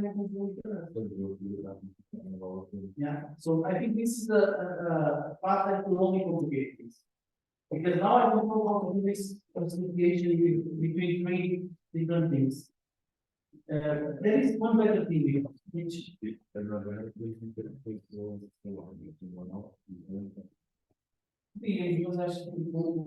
que você tem que querer ser pensado aqui no que mas também tem que ficar para dentro. So this part will be more complicated. I have a different part, so let me try again. So this is E, A, yet another, which will be AB plus A not B, plus not A not B. So before I tell you, anyone has any idea how we can do differently here? No?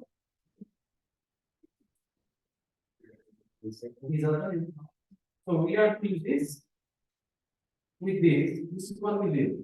But we could also do this with this. Right? Makes sense? So we could, of course, have two of these because of the division. And we would have A equals not B. And in blue, we would have not B, but it was not A, right? Now this is one. This is one, which ends up being A plus not B. That's it. Okay. So this way will be easier, but as I told you, then the last time I got 3, right? So this is the canonical version. Then we simplify, then we simplify again.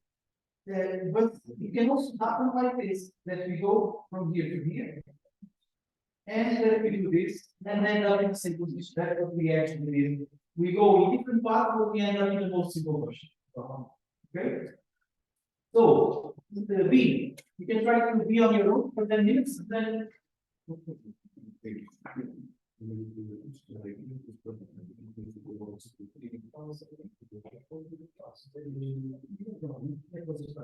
Hoje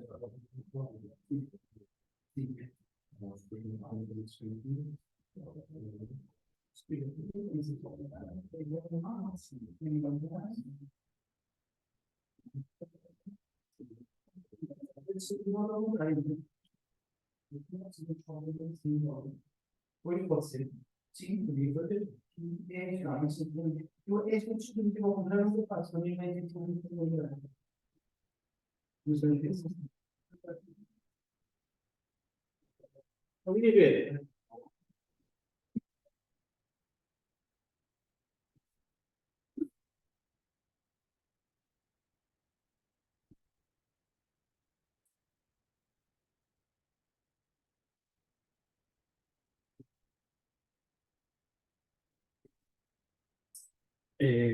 Vou mandar aqui um mail a ver se resolvemos isto. Só um momento, está bem? Estou a mandar um mail para ver se resolvemos isto.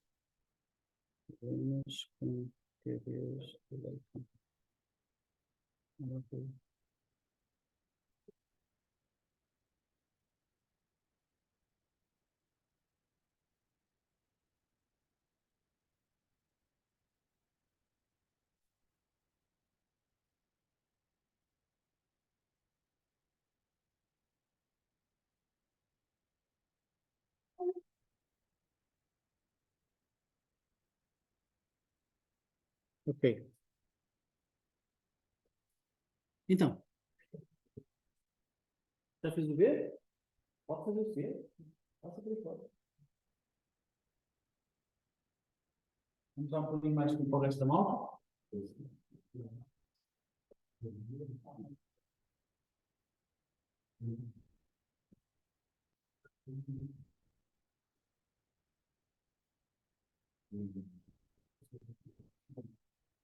Ninguém?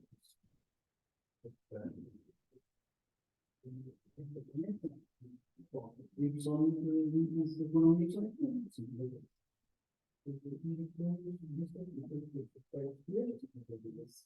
exatamente.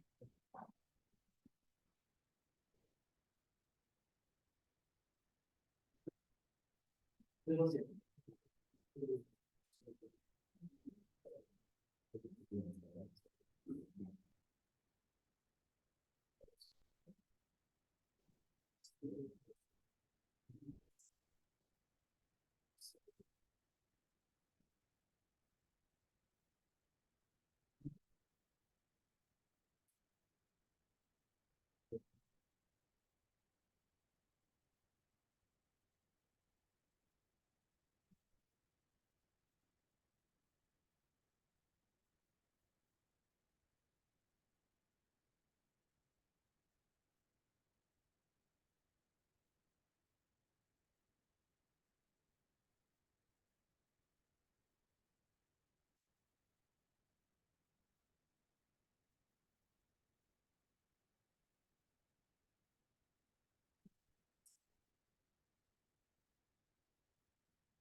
Diga. Já pode ser, já. Uma coisa eu disse depois. Essa aí já não é muito bem. Vamos falar da ver primeiro, está bem? B, eu vi aqui um colega que já fez, vou-lhe pedir a ele para fazer. Pode ser você? Sim.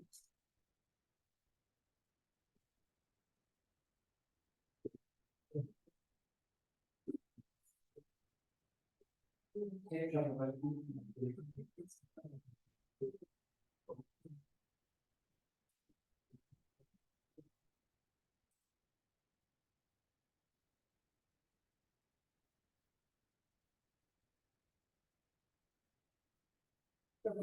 Já não sou com ele.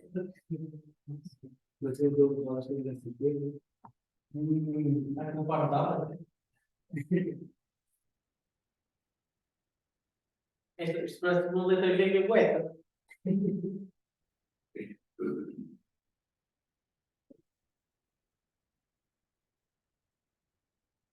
Ok? Ok?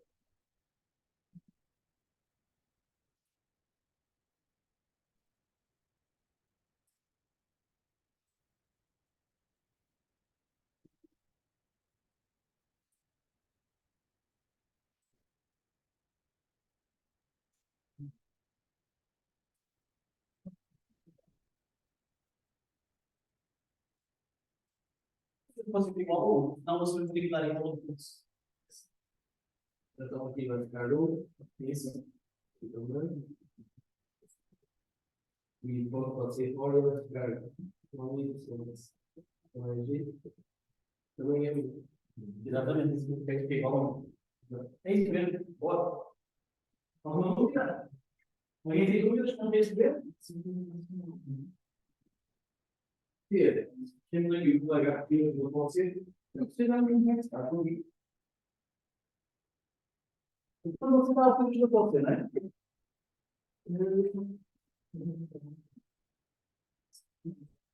Passa aqui. Passa aqui o C. Nossa. Pois está, mas ele mandou em algum lado. Não tem dois certo. Ok, vamos lá tentar fazer isso. Alguém tentou e conseguiu fazer isso? Não? Eu já não sei se tem que ser. Se. Tem que pensar.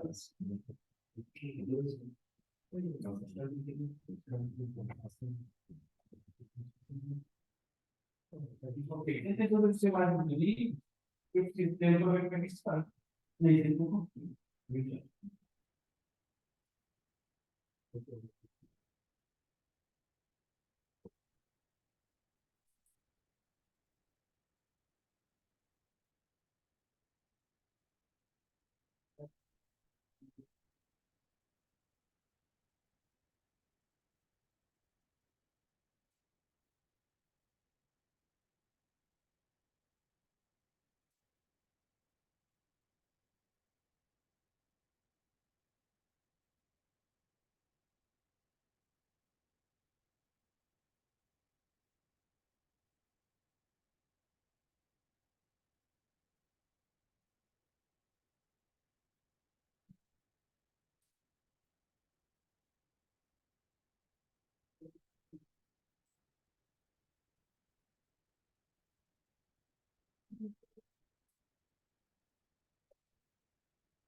Então, com as minhas contas, agora, meninos.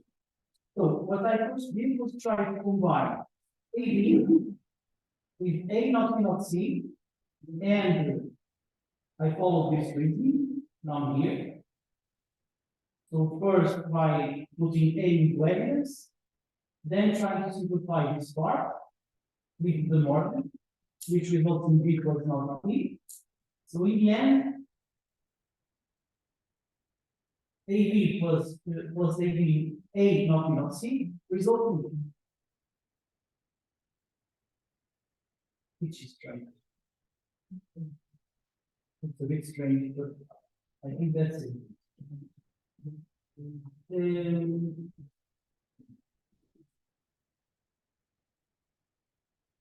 So if this is true, I'm not sure if I got some mistake, but if this is true, in the end we can have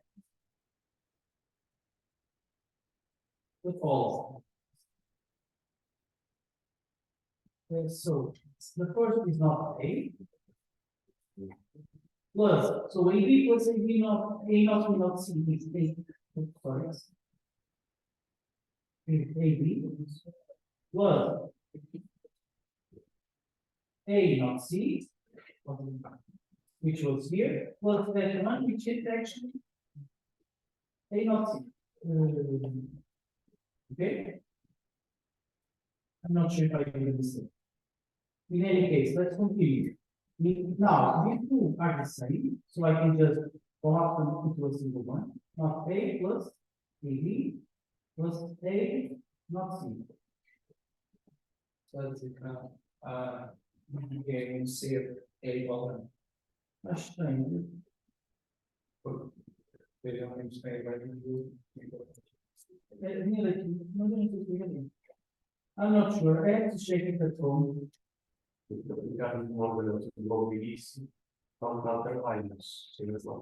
it's wow. That's three. So I'm not going to read it. So Miguel was able to do it. So I went into a path that I didn't think I had a solution, or I did something wrong in the video. But Miguel, I think, did it.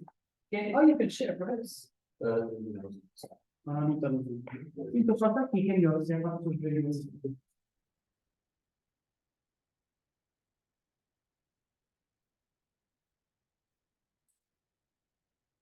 if you can speak while you are doing it, it would be better for us. So I start by 9 everything to sums. Okay.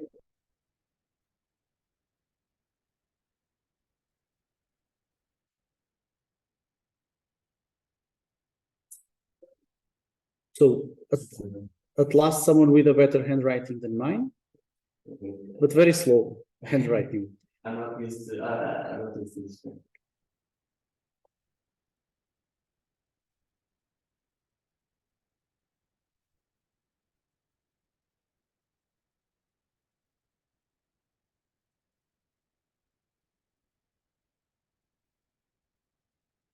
Okay, so you denied everything. Oh, but this is going to be very complicated, Yeah, I think. have like 3 lines. Ooh. I don't know if it's near the old way or Okay, go ahead, go ahead. I'm curious. it's not at the time.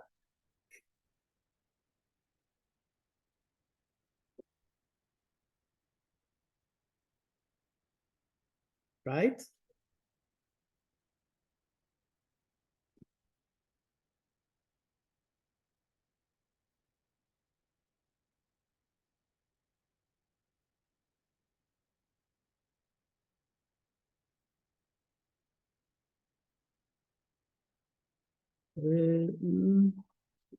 Is it really? Don't you have to put the negation over everything and then do the Morgan again? Perhaps not. Let me see the Morgan. Yeah, it's okay. It's okay. I just skipped it. Yeah. It's okay.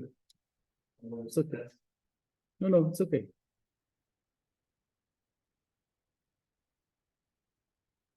Then I start simplifying things from the. Can you signal what you are going to combine? Can you do, for example, blue underscore where you are going to combine? So baby steps. So I'll just do this first. Okay, without doing anything further. okay. So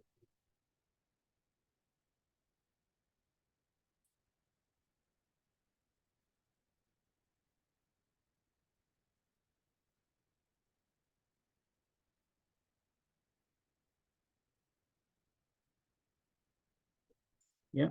let's say it's the same for me. So it's okay if I just do not, Yeah. not Yeah.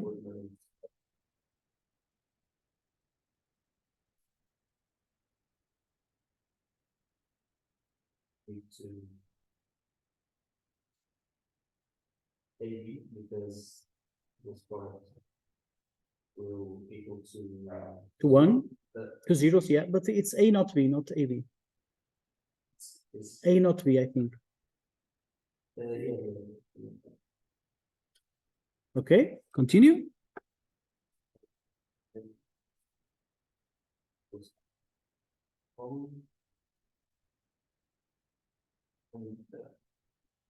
maybe not yet.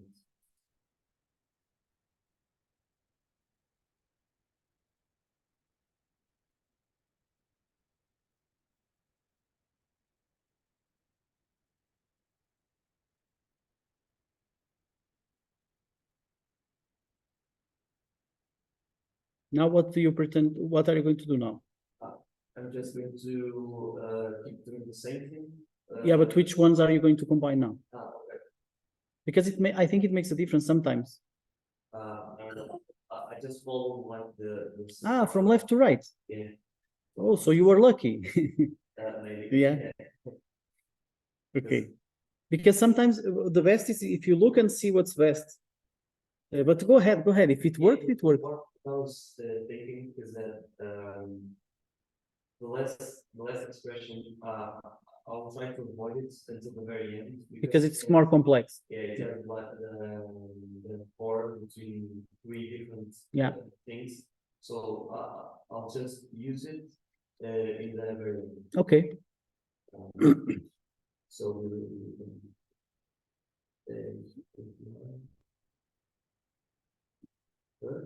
sorry.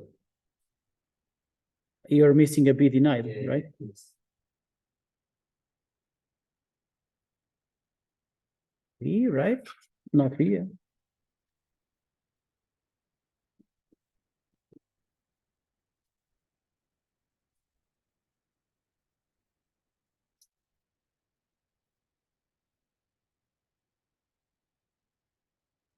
You can zoom in if you pinch the screen. Yeah.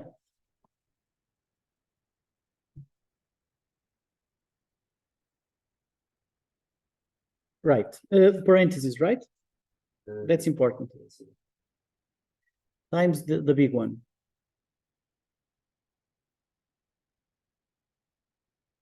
Okay. Now what? Now what? So we have here. That's a 0. So that will be a 0 times not B is the same as 0.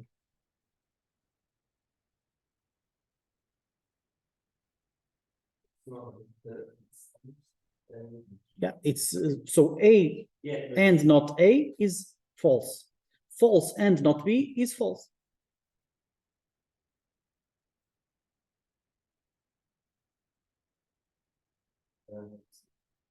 Okay, but continue. You are going well, but you are going better than me. So yeah, if that happens, the rest will. Okay, but let's continue.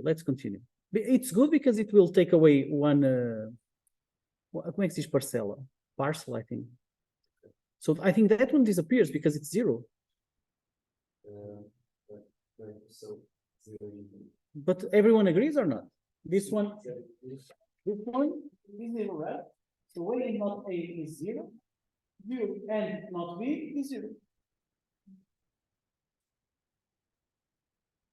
Is it not even better for you because you are going to? Well, we'll see. Okay, let's see. Let's see. So Times the other one. Okay, so now just one multiplication missing. Yeah, maybe we can now com the term like apply this to minutes. Exactly, that's the way to go. By the way, the first application, so the first which will multiply A not B, C times not A will be 0. The second one, which is A not B, C times B will also be 0. So it's only the last one that you have to write. The other two are 0. So A not B not C, C better, yeah, so it would be two C's, which is one C only, right? That's it. So now you can collapse one of the C's. Yeah.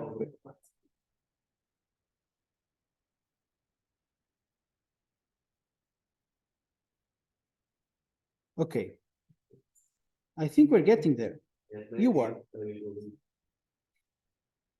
So now the Morgan once again, right? Yeah. Let's see. Was that the solution? Yeah. Okay. So that's it. So you saw what happened. I tried in one way, in one direction, and then I got stuck. And Miguel tried one direction, then he made a mistake, and I don't know how did you get to this solution also? It's strange that you got to the same solution. Yeah, but I obviously had a mistake, and in the meanwhile, I did another mistake, and that's You compensated. That's a good thing to do. Never do a single mistake. Always do two. One will compensate the other. Okay. In any ways, this is the solution. Now we can go for lunch, and we meet back in 10 minutes. So 11:05, and we do some more simplifications. Okay, and the practical part. 10 minutes.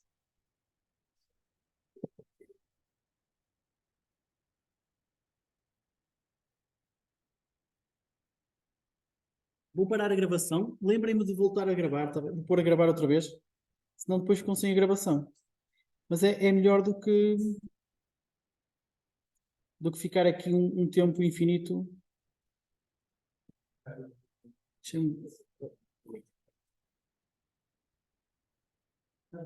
não, eu só recebi na minha. Não. Deixa-me. Depois quebra. Pois, mas eu ia tirar, mas eu não tiro. Mas pode me contar. Mas eu deixo, ainda está mal a copiar. Eu vejo mal a copiar.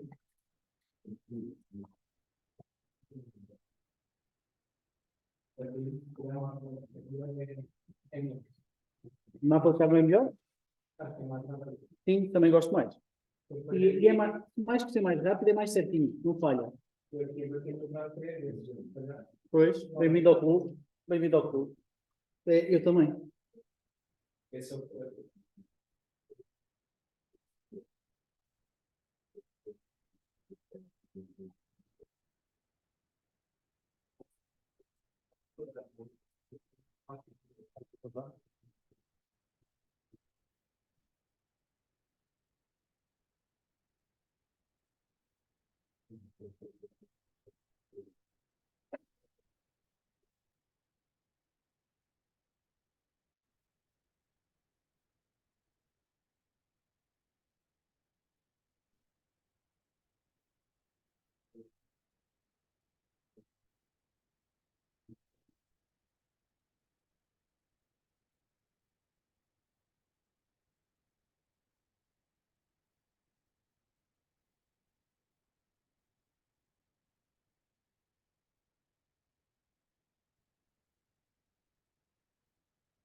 Posso mudar? Não, posso mudar.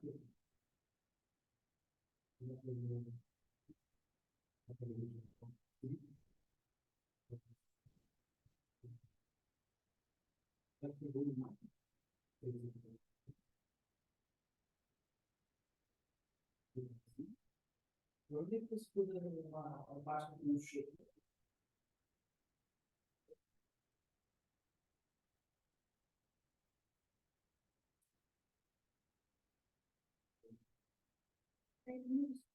Isso ok, quer dizer, se for uma forma de mexer. Isso.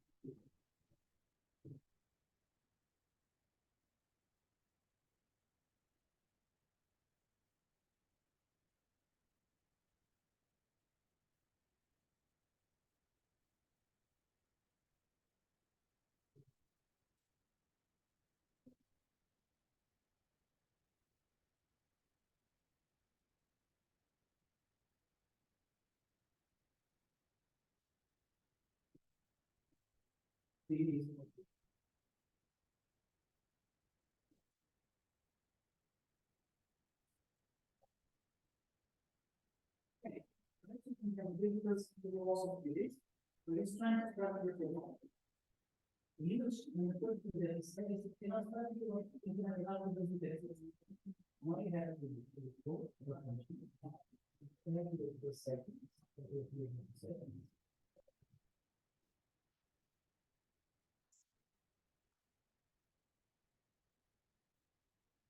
and change that one with this one.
Ok, continuar.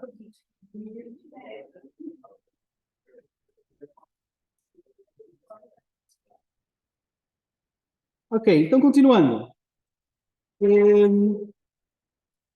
Nós estávamos aqui. Sorry, in English. É verdade. Nós mudamos para inglês porque ninguém se importava. A malta que chegou, não se importa, é só você. Não... Ok. So, staying in English, we can now go, for example, for this exercise A. Erica, do you want to help me with this one? Can you try to do it here in front of us? Yeah, we can try to help. Don't worry. So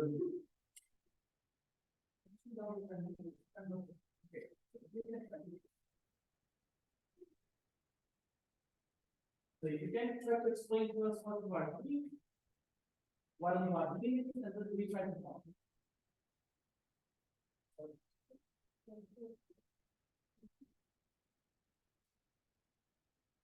You can start in the equation. Just swipe up.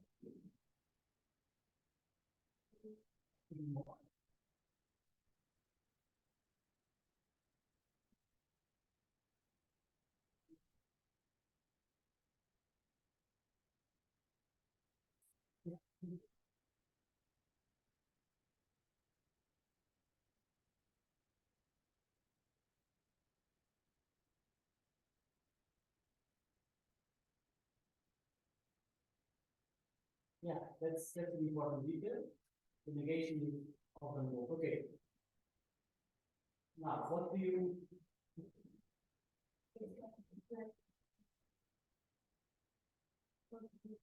Right.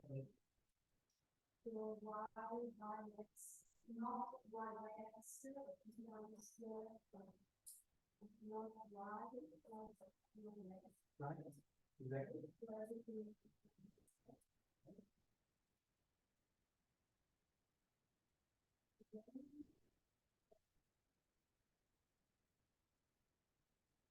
Yeah.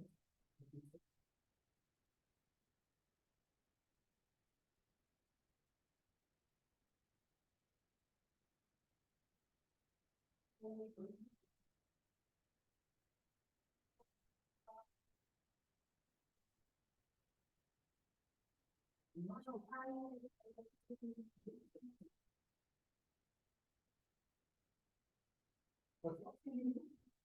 I'm not sure you can do anything else. Because I think that's it.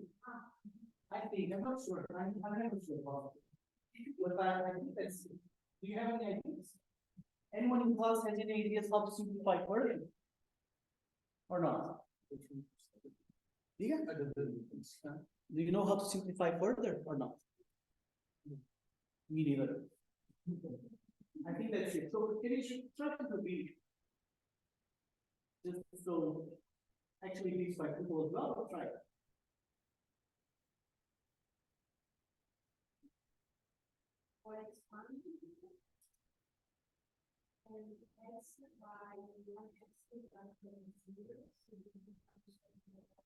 I only give you this one. Okay. We'll look at that. Any questions? So we can try. What I tell you is to try to do this at home. Continue with some of these exercises. If you have some questions, let me know. The level of difficulty that we are looking for in the exam is, I don't know, C and D, something like this. Okay, so we are not going to do this kind of difficulty in the exam. More or less, you can count on from C to F, something like this. So this is for you to do at home, to practice, and then let me know if you need some help. Now we continue with the. Sorry? What do you mean CD? For work, homework. Yeah, for doing at home. For you to study. But you don't have to show, you just have to study, and then if you have some questions, let me know.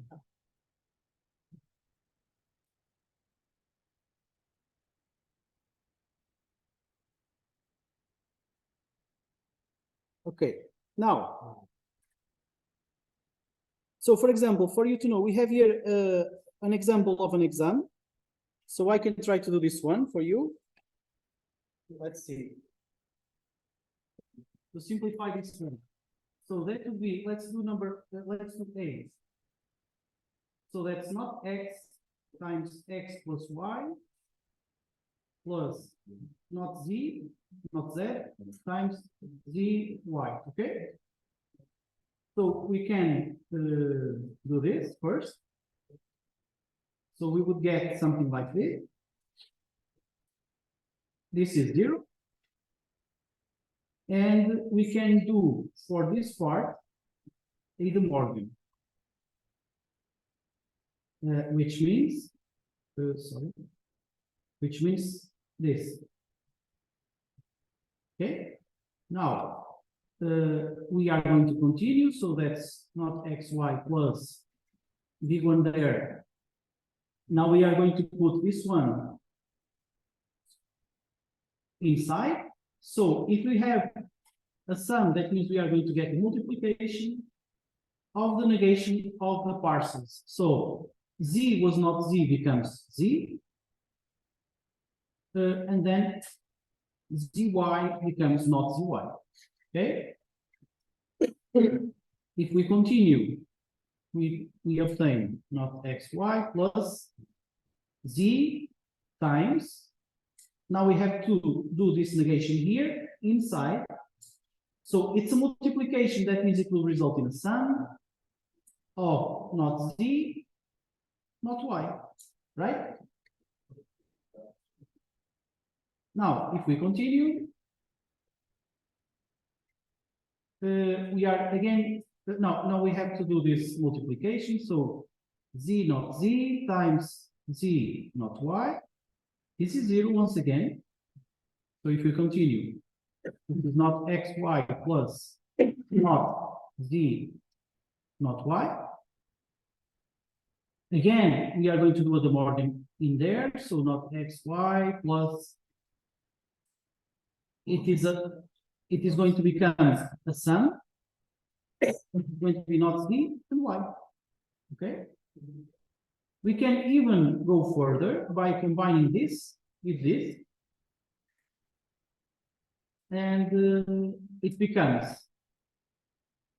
so not z plus, now if we combine this with this, y is the common element. In the first case, we get an x, not x here, sorry. In the second one, we get a 1, because y is the same as 1 times y, okay? So now we get the 1 there. I'm not sure if we, yeah. Now, continuing, not z times y.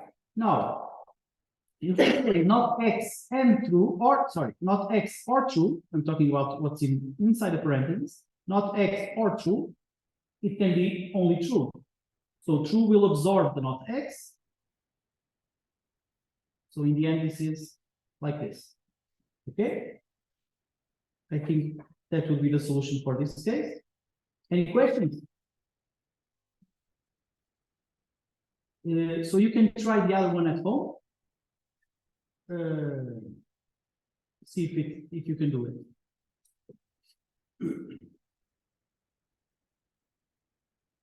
So let's continue. Now, so the idea here is that we have this logical function, this circuit, and we have to do we have to derive the logical function from the circuit. So this takes a bit of mental gymnastics, but it's not so difficult. So you can think of it like this. Usually I go backwards. So I go from the right to the left. So we start by doing a big sum. So F equals a big sum of two things. Now we have to do what's on top. So now we are just analyzing, let's say this pink part. Sorry. We are analyzing only the pink part, which is this one. Sorry. Which is this one, okay? Only the pink part. So we have an AND. So this is an AND here. It is a multiplication of the thing which is on top, which is an x. So we have x times Whatever is inside. Whatever, desculpa, não sei como está a falar. Não dá. Whatever is inside is what is here. So this is the NOR. This is the OR. Of what comes from here, which is an X negated. So this is a negation. So the negation of X. And then what goes into the other OR is an AND between the Z and the Y. Okay? So this is the last AND, which is here actually. So this is the pink part. Now let's go for the green part, for example. The green part is this one, which will be here. And this is a negation. So we start by this negation. This is a NOT, so we are going to negate everything. And then the NOT will receive a Z. There is something missing here, I think. I think there was something missing here, which is this part. Okay, but let's continue with the green part. So this is the negation of a Z. Okay, and now, so this is the green part. Now we need a blue part, and the blue part is this one, this line here, okay, that I've drawn now. It was cut, the image was cut, was cropped. Now this blue part comes from an OR, so it's a plus, and it's an AND between the Z and the Y. Okay, so this would be the function derived after the circuit. Any questions? Okay, so we are missing this knot at the end. So when we have, actually there was a knot also here. So this knot at the end means that we have to negate everything. And this knot in this OR, so this OR is this part here, which means that we also have to negate this one. Okay, so that's the actual function. Don't forget about these small spheres here. And now the idea is to simplify this. So we can try to simplify once again. I'm not sure I'm going to get anywhere, but let's try. So simplifying. First, I will pick up this part here. So I'm going to do X times X not YZ. Don't forget about the big one. Times not Z plus Y. Okay. Now, if we continue, I'm going to need more space. So I'm going to swap to this one.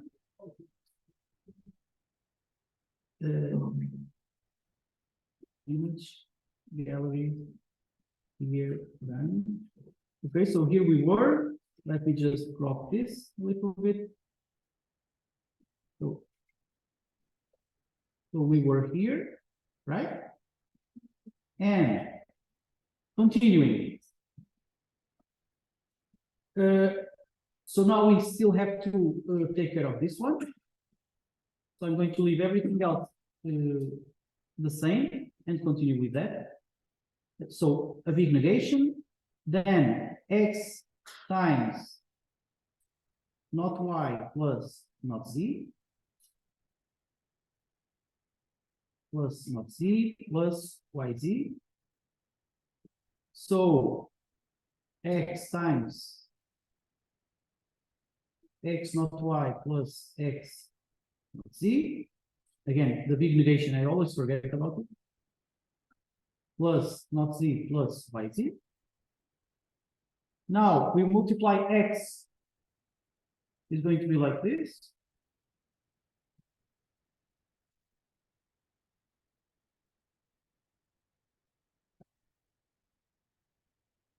Okay.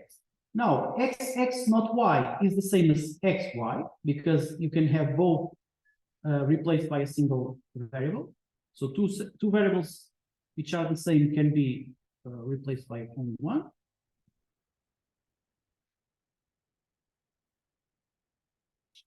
Okay. Now I think we should try to simplify further here. What can we simplify? Well, we can simplify from what I see, at least these two. I think we can. And at least these two. So let me try to simplify those.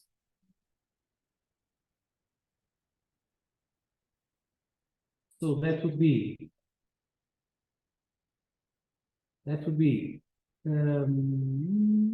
x, no, sorry, not x, z, x plus 1.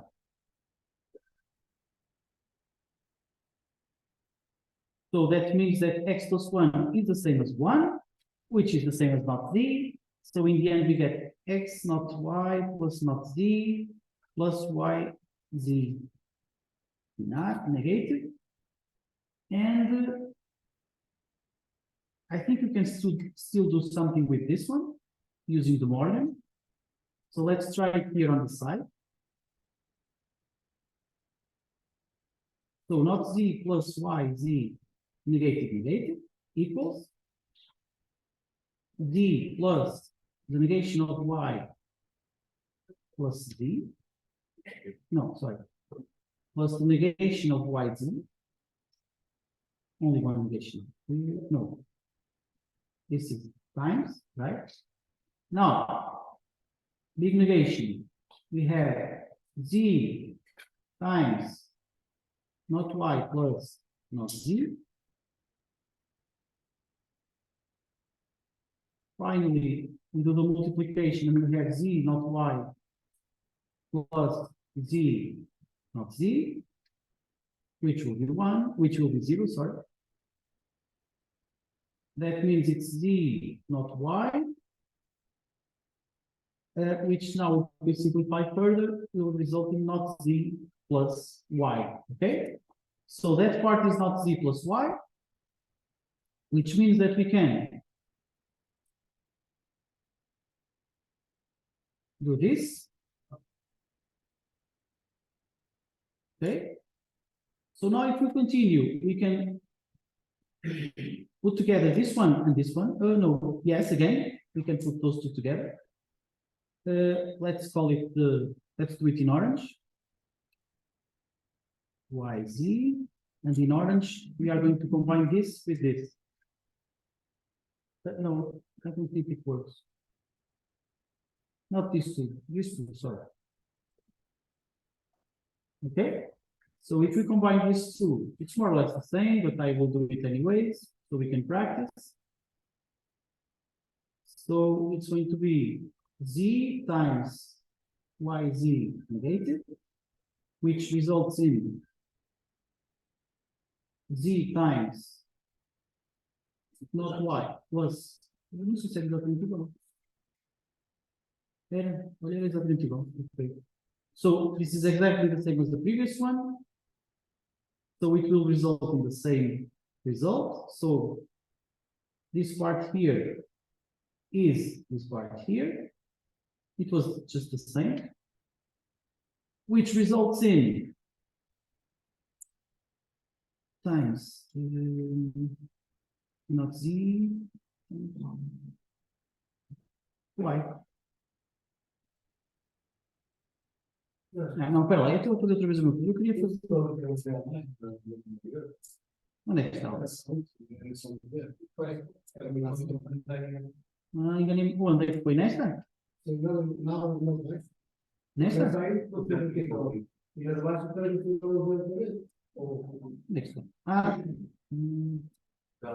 Pois foi, ok. So, I got it. My mistake was here. So after finalizing, so that's why I was going in circles. After finalizing this one, I came to the conclusion that not z plus yz is not z plus y. Plus y. The problem was that I wrote yz. That's why I was simplifying again. Yeah, that's it. Now I will try to do a new simplification, which I will call the orange simplification of this plus this. Okay? So I will do it again.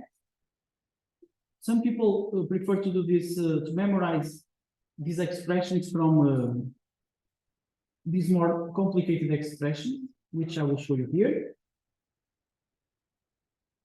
I never memorize those, and I always do the morning to get them. I think it's better. So, but if you go here, you can see the result. But I don't use this. These auxiliary expressions, I don't use them. I always do it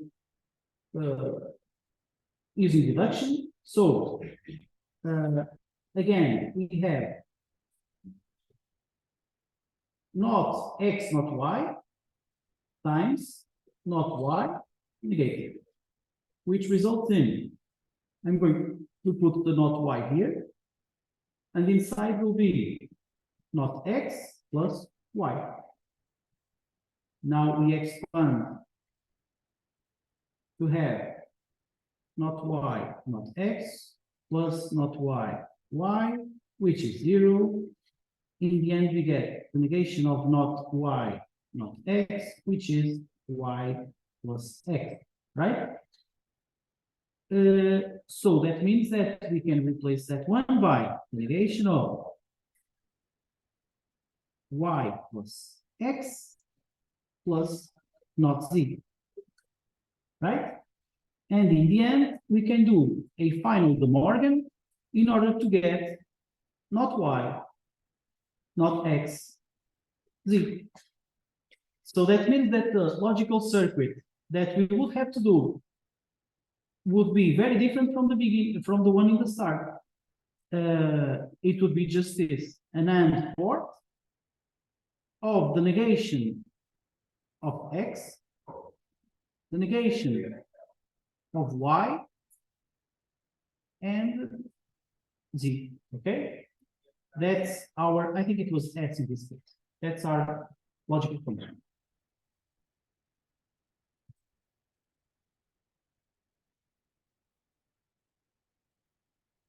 Any questions?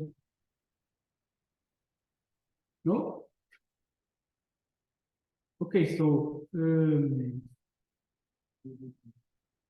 let's continue. You have these videos, this is the video, so if you want, you can review it. Let's continue. Where was I? Yeah, so that's the final exercise. Also an exam exercise. And so that's to go all the way. So first we have the table of truth. Then we have to compute the logical function. Typically we do it with the sum of products, with the mean terms. Then we simplify the function, and finally we draw the circuit. Okay, so I'm going to do this all together. Don't worry, this class has more theoretical part. We then are going to switch. It's going to be more practical. Okay, I just have to do more theory now in order for you to be able to do the next practical assignment, so that you understand what we are asking for. So let's try to do this one.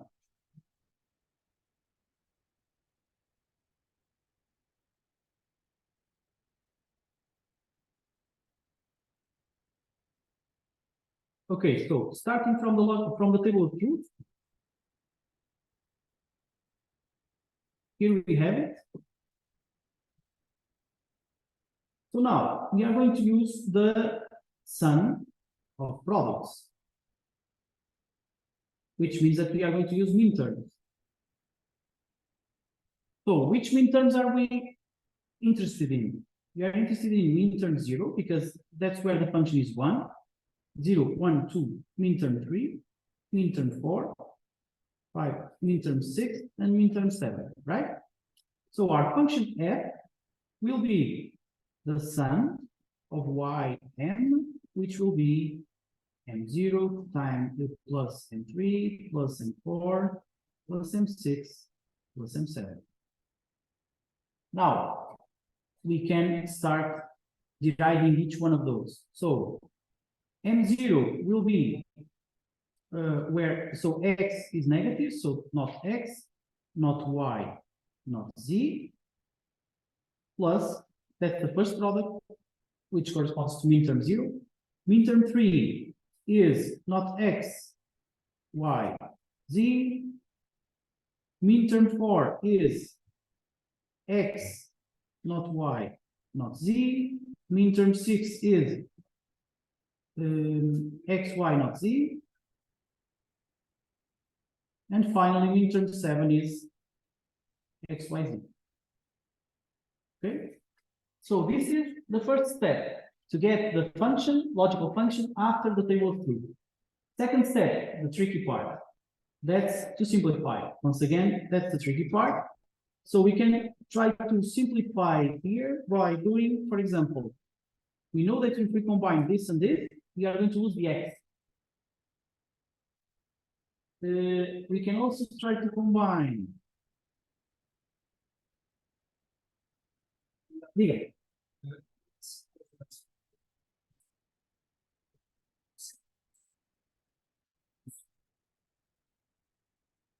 O último e o segundo têm em comum. Isso, exatamente. Ok, boa, boa. Os dois últimos também podem, não é? Exatamente, porque temos aqui, também podemos simplificar isso. E acho que é capaz de estar tudo. Vamos tentar fazer, ok? So, let's start with the blue part. So the blue part, the common is not y, not z, which will leave x plus x here, which will be 1. The green, the orange part. The common part is yz, so y, z, not x plus x, which will be 1. Now for the green part.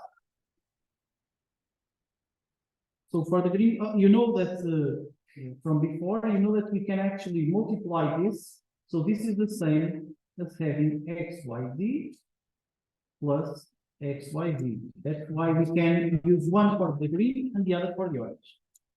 So now, for the green part, the common is xy,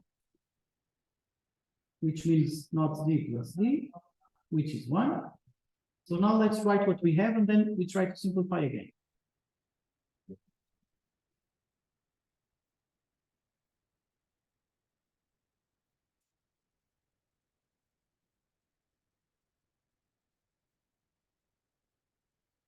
So I think these two, as you were saying, I think these two are the opposites. Or not. No, these are not the opposites. Acho que estes dois não cortam. Não tenho certeza. Eu acho que eles cortaram. So, I don't think you can do this and cut them like the colleague was suggesting. Why? Because I think you could cut them if they were like this. These are the opposites. But in that case, those are not the opposites. So I'm not sure you can cut them. Não é a mesma coisa. No, No traço do Y, no traço do Z. não, por causa do de Morgan. Então, o de Morgan diz que AB traço é igual a não A mais B, mais não B. E isto não é a mesma coisa que Q, ok? Portanto,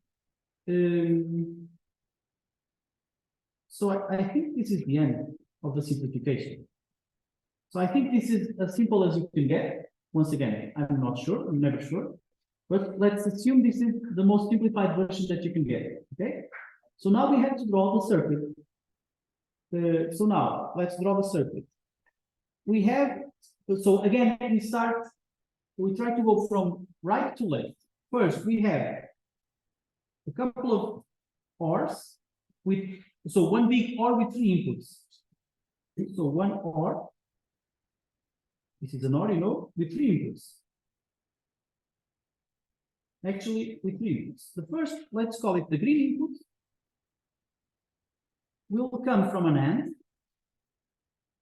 between the Y and the Z, but both are negated. Okay? The second input of the OR, let's call it the blue one, will come from the Y, sorry, from an AND between the Y, okay, and the Z. Finally, the last one. Well, let's do a yellow one. Sorry, I forgot something. Yeah, there is no. Finally, the last one, which will be this one, will come from an and once again between the x. So let's put here the x and the y, which can also come from here. Okay. So this is the circuit after the simplified version. Okay. This was an exam question. Any questions?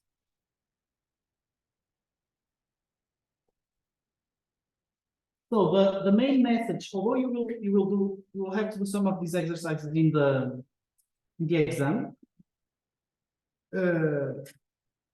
What the main message that I want to convey today is that this is more or less complicated, and more than that, it's not certain. We are never sure. And that's why next week we are going to learn the new. Com certeza, mas eu acho que isso não deu não, mas isso dele, só isso não deu. Porque eles eram mais ou menos não é capaz, até mesmo saber que também isso aí. Também deixa-me procurar isso.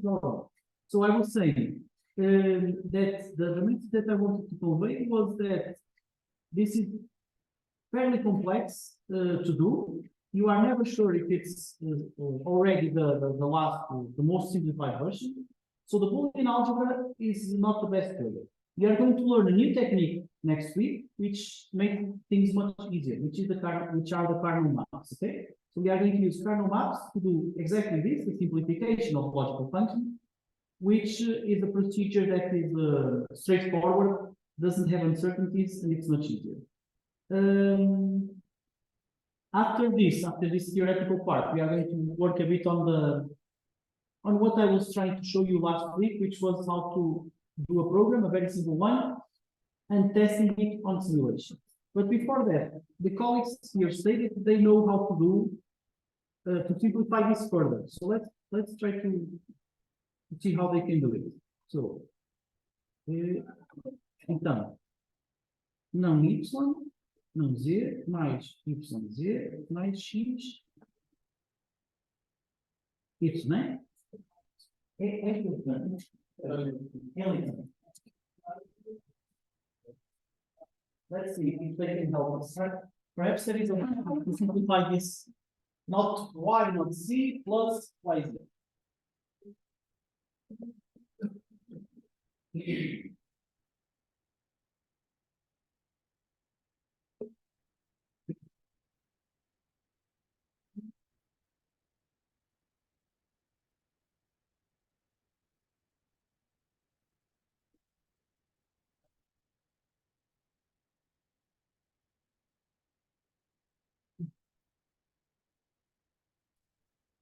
Well, I'm lost. How do you do it? How do we do this?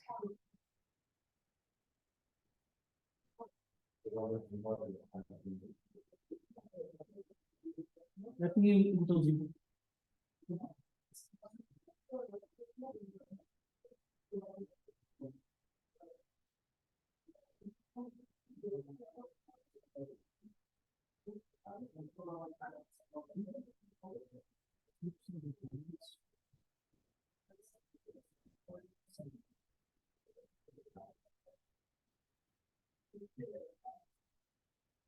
Mas como é que vocês escolheram? Eu digo, se calhar você não aparece mais, mas como é que você fez isso? Explicar. Pois, isso não percebo.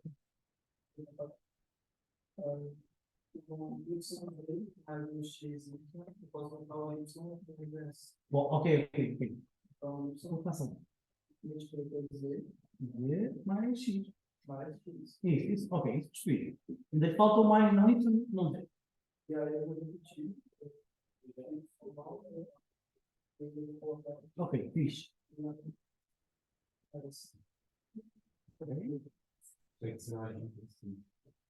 E mais um pouquinho, tem que fazer dupla ligação. Para ser igual, não é? Vou dizer que você não pode dizer que Sim, mas você pôs uma negação. Você tem aqui uns. Esse lado não. Vou colocar essa definição. Não percebi. Você tem uma coisa. Não, dá para aqui, não faz nada. Não, mas porque ele separou. Não, Não faz, não. Serve só para dividir. Ah, já percebi. Serve só para dividir. Isso. Ok. Já percebi. Continua. Ok, continua. Não, está aqui, ó. Direitinho.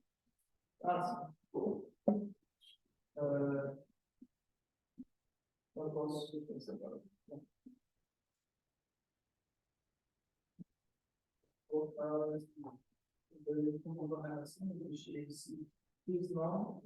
Posso, quiser.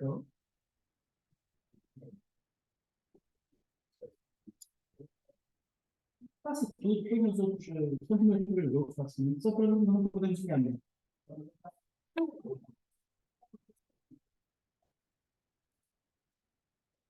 Eu vou voltar para fazer aqui agora.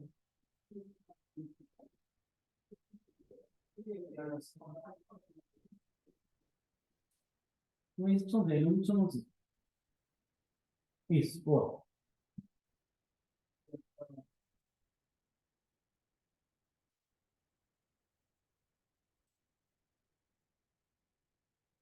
Sim.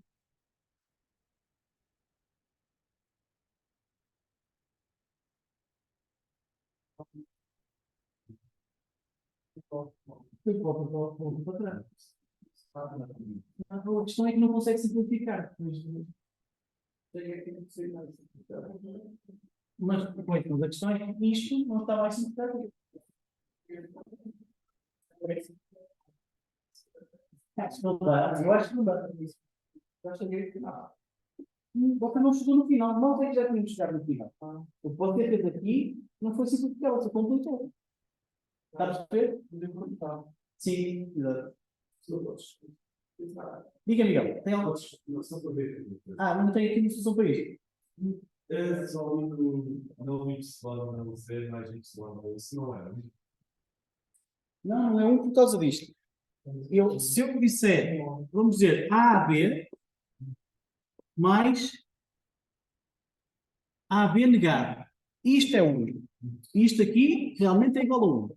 Mas AB mais não A, não B, não é 1. Porquê? Se você pegar nisto e usar o de Morgan, quer dizer, nem precisa usar o de Morgan, porque isto não é igual àquilo.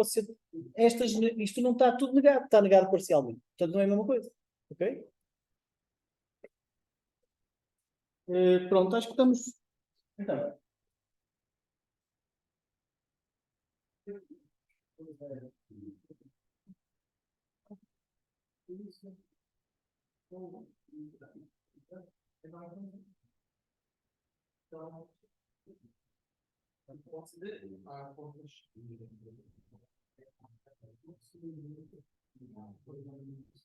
Eu acho que não é uma coisa.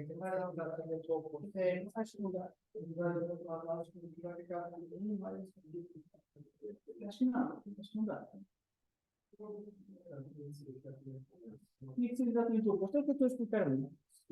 Se são assim separados, não dá. E você quer. Como é que eu posso mostrar isso? Sim, é por causa do. É o que eu dizia hoje. Ok? Quer dizer, sim, manda para cá que eu precisava de continuar com isso, não é? Então, agora vamos tentar fazer um bocado de. Sorry, in English. So now we are going to switch to the practical component. Next week we are going to work on cardinal maps.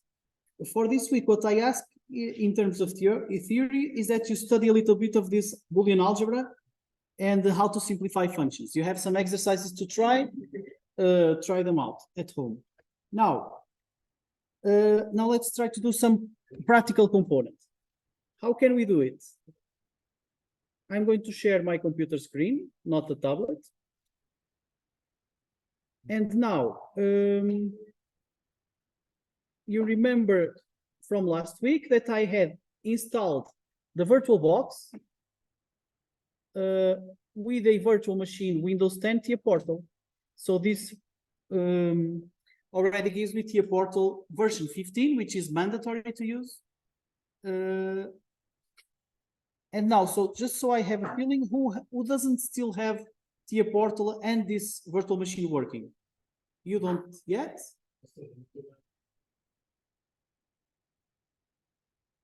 Está no Windows normal. Instalou à mão, foi?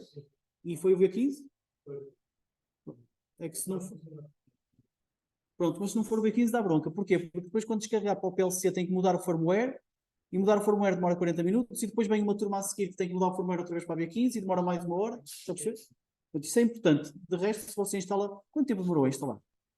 Quanto tempo demorou a instalar isso? Quanto tempo demorou a instalar? Umas horas. Ok. So now, what I want to teach you today in terms of practical component is, so I told you how you can start a simple project and how you can actually create your program and then simulate the PLC in the in your own computer. So we are going to do the same today. We are going to do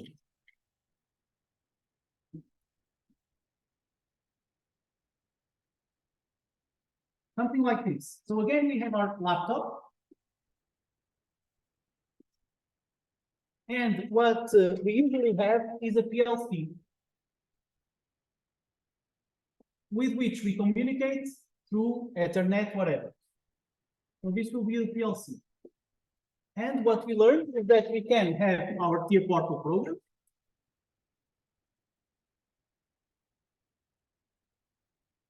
Communicate not with a PLC, so we do not have this connection.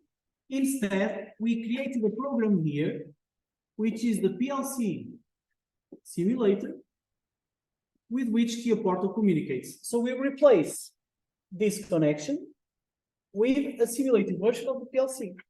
For TIA Portal, it's just the same. So you say that TIA Portal is agnostic to whether or not it has a simulated version of the PLC.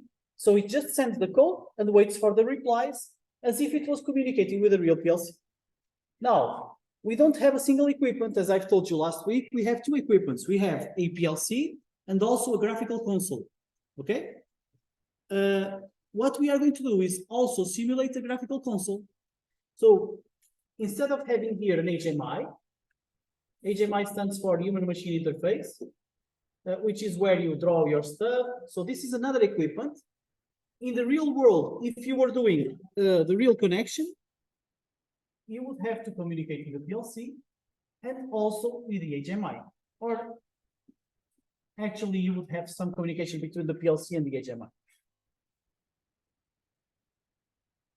Yeah, well, it's the same. What we are going to do is, like we did before last week, when we replaced the PLC with a simulated version, we are also going to replace the HMI with a simulated version, which is a third program that runs in the computer, which also communicates with the PLC and also with the TIA Portal, and allows us to use inside our computer a simulated version of the whole equipment that we have here. The big advantage of this is that you can work at home and you don't have to be constantly close to the hardware, okay? So that's why you use simulation, so you can develop faster. So I will teach you today how to use this HMI simulation. Let's try to use a very simple example, similar to the one from last class. So let's say that we have a person, which is here, and the person is, como é que se diz prensa em inglês? Press? Drawing press, hydraulic press, right. So suppose there is a hydraulic press over here, which is a very dangerous equipment, which is going down, and we need to make sure that the person doesn't have the hands inside where the press presses the material. So one typical solution is to have two buttons, and we force the operator to press both buttons at the same time. So the operator must press both. That means both hands are locked or occupied, and no hand is inside the dangerous place. So we are going to have two buttons, okay?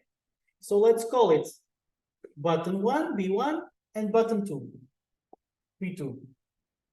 And then when we press both, and only when we press both, the press can go down. So let's say that in order to put the press down, we are going to activate an electric valve called YV01. Okay, so this is just an electrical signal which will tell the press to advance. So how can we do this? How can we create a logic like this? Let's also say that we have an emergency button. Let's call it E1. That must always be on in order for this to operate. So emergency buttons work in the inverse way. They are active when they are on, and emergency is not active when they are on, and is active when they are off. So this must be on to be normal. Okay. So this is what we call a normally closed contact. It must be, normally it is closed. It means it's on. So in order for the press to go down, we have to have the emergency and both buttons turned on. That means everything is okay. So how can we do a project like this? I will start a project, a new project, so that you can again see the steps. It's a bit of repetition, of repeating, but perhaps for some of you it will be useful that I repeat again. Next week, I will try to teach you how to connect with the real equipment. Okay, so now we wait for half an hour because the portal. Okay, so now let's create a new project. The project will be, let me find my shared folder so I can see the project from the other side. EAI. Diga. Acho que sim, que está. Está a gravar, não está? Projeto Aula 2. Okay, so I'm going to create this project.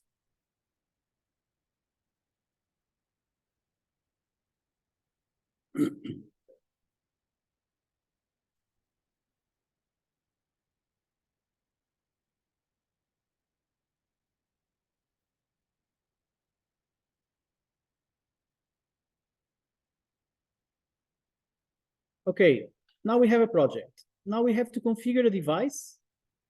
We can do it here on the project view. It's the same. Usually I do it here directly. So now our project is going to have two devices. It's going to have one device, which is the PLC, like we did last week.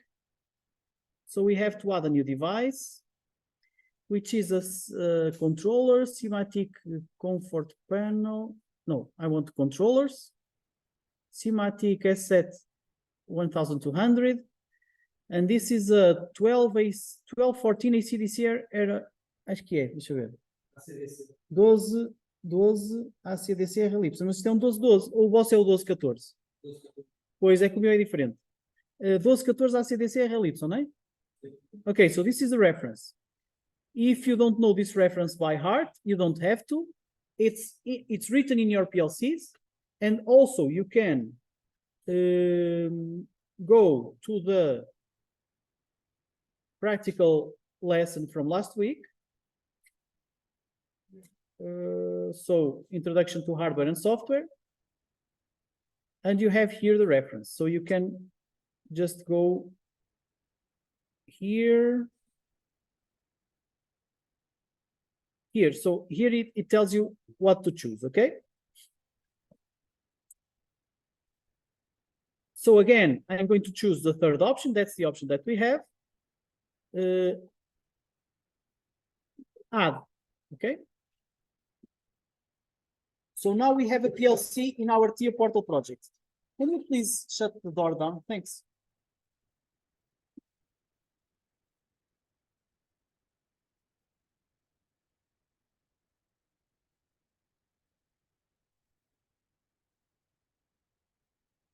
Obrigado.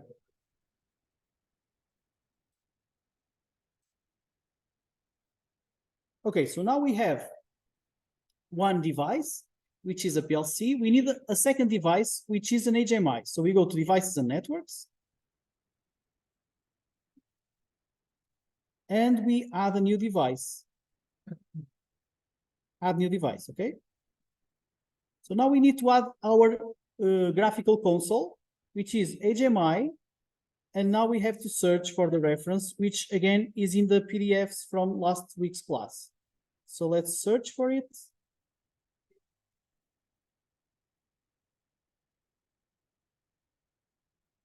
Where is the HMI?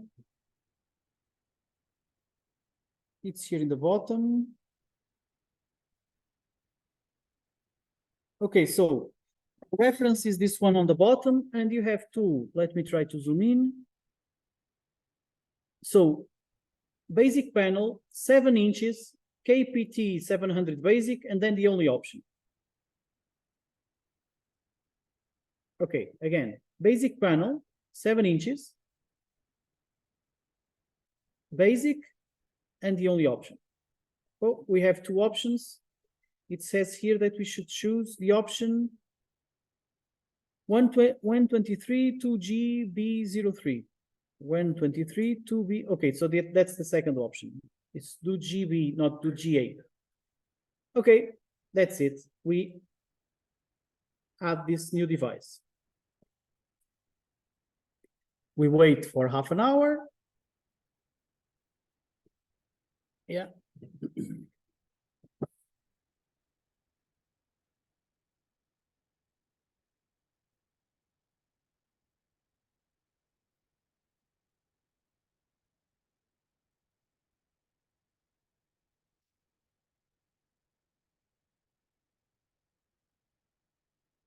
Then we start this pairing.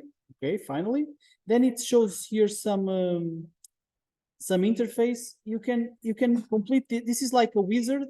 You can do it here or not. So I'm going to finish right away.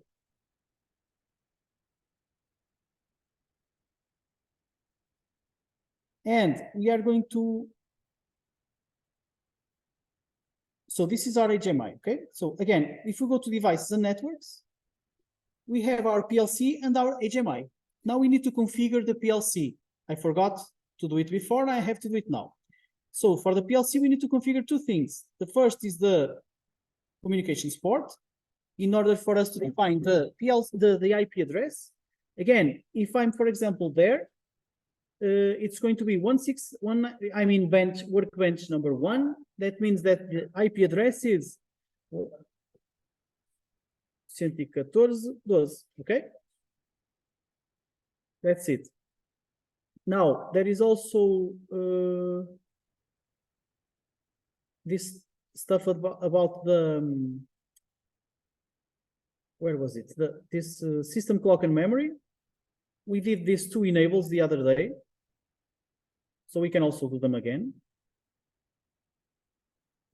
And finally, I think we have the PLC configured. Second thing, let's configure the HMI. So we go again to our devices and networks. We go to the HMI, communications port, and we have to define also the IP address for the HMI. So now we go to Ethernet addresses. So this will be 192.168.114. And if I'm in workbench number 1, it will be number 2, right? Okay. Não, 12 é o PLC, HMI é IP diferente. Okay? So the PLC has a different IP than the HMI. These IP addresses are going to change this week or so, but then I will tell you the new ones. So we have the HMI configured. What else do we need to do? We need to make sure that the PLC and the HMI are communicating. So we have to draw a line between the communications port of the PLC and the communications port of the HMI. So from green to green, you create a connection. I think that's the only thing you need to do. So now we have our project completely configured, saying that we have a PLC with a given IP address, which communicates with an HMI with another IP address. another important thing that I forgot last week, you remember, is that if we are going to use simulation, we must make sure that this project enables a compilation type that enables simulation. So we have to go to the project, properties, protection, support simulation during block compilation. Otherwise, you cannot simulate. Okay, so now we already have our project complete. Let's do the program. Now, for the program, we start with the variables. So we need the following variables: PLC tags, show all tags. So we are going to need 3 inputs: one for the emergency, one for button 1, and another for button 2. And if these are inputs, they are going to be on memory addresses I. So let's do from I 0.0 to I 0.2. So let's call it button 1 will be in memory address I 0.0. Okay. Then you have here button 2 will be in 0.1 and emergency will be in I 0.2. Okay, so 3 inputs. Now we need an output, which is when we tell the press to go down, which we call the YV01 press down.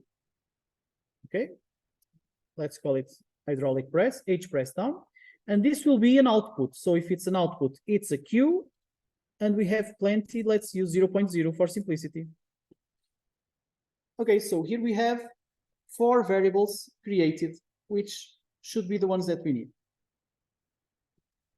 Now, what can we do? Now, we can create our program. So we go into program blocks. We have the main. But you know that we shouldn't put our program in the main. So let's create a new program block after the main finishes opening. So add new block. And we do a function, okay? So this function is going to be in ladder language. And we can call it FC, that means function program control. Or press, let's call it press control. Okay. There will be some kind of logic to name the FCs as the variables, everything. We give a set of good practices for doing stuff, not right now, but next classes we will do so. So FC press control is where we are going to put our code. But first we must make sure that this new function that we created is called. Otherwise, we will be creating code here that will never be executed. So we have to go into main OB1, the only function that is automatically called, and create an entry, to call FC press control. Okay. So this calls FC press control. We don't need this empty network. We can delete it. And now we go into FC press control. Here, we have to create, I think, a single network, which will implement this logic. So we need the emergency and button 1 and button 2 in order to have that one true. So the emergency and button 1 and button 2 in order to have an output. So the emergency, as I told you, this is called a contact. We will learn in detail later on what this is, but this is called a contact. It's a test. It will test whether or not the variable emergency is true, and only if it's true, only if it's true, it will allow the energy to flow from the left to the right. So if this is true, we will test the next one, which is button 1. And if that one is true, we will test button 2. And if all these are true, so emergency and button 1 and button 2, we activate the YV something hydraulic press down. Okay. This is the control logic for the hydraulic press. Okay. After we created our program, we have to compile it. That's this button here, compile. So we are going to compile just to make sure we have no errors. Okay, so it says here 0 errors, 0 warnings. That's good. Good news. And the next step, we have to create the simulator, not create, to launch the simulator, the PLC simulator, in order to test. Or instead, we can actually do the graphical part of the program and then we test everything all together. Let's do step by step. So first, let's launch the PLC simulator. So how can we launch the PLC simulator? I've told you last week, but I can do it again. So we go here, we go for, oh, no, not the tier portal again. Oops, I'm launching 2 tier portals. Now we are going to wait for 8 hours.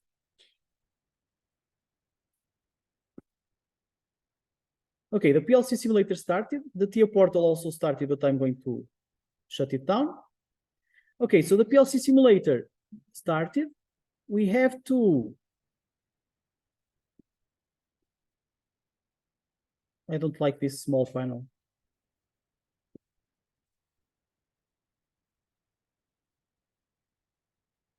What?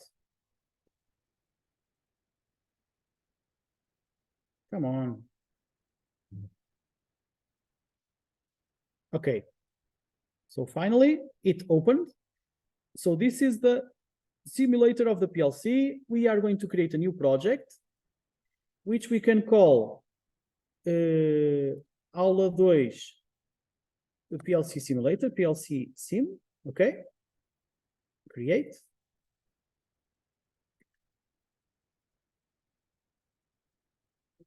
Diga. É, e por isso é que está assim. Se é normalmente fechado, quer dizer que para estar tudo bem, tem que estar ligado. E só se estiver ligado é que se liga a preço. Faz sentido?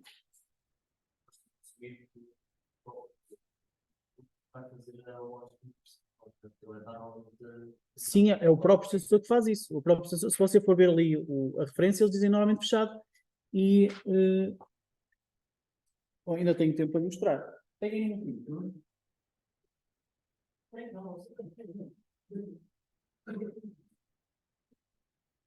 Ok, então podemos dizer.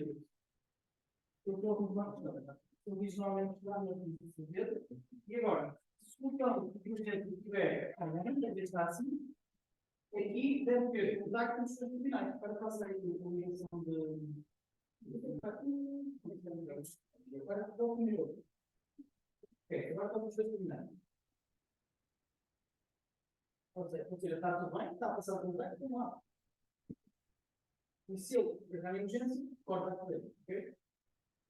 Então, depois de emergência, vai funcionar assim, para nós temos que usar ele, quando nós temos que ele normal e está. Agora, não podes acreditar. Visual understand? I was saying that that kind of button is already normally closed. So it will operate, well, I will show you. So this button here is what we are calling emergency. And it's the normally closed button. That means that when you go to anything, so no emergency, emergency prayer, or no emergency, it's like this. And when you do something, you can understand. So, you put this on, you have like full empty. You went there, and when everything is empty, you have like, if you have any questions, any practice. Okay, so that's why we are not done. If everything is okay, keep one must go. That's how emergency works. Because if the power is lost, it's supposed to be emergency. Okay, otherwise, we go the other way now. If you lose power, you are not in emergency. That's why we are not. Okay, so continuing. Now we have the PLC simulator on. We have to download the code there. So let's turn on the PLC. Okay, it's on. And let's try to download the code there. Zoom is here. Hide video panel. I have to put it like this because Zoom hides my stuff. Okay, now download to device.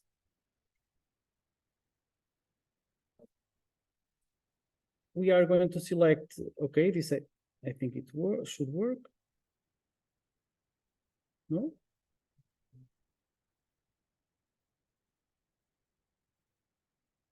Start search.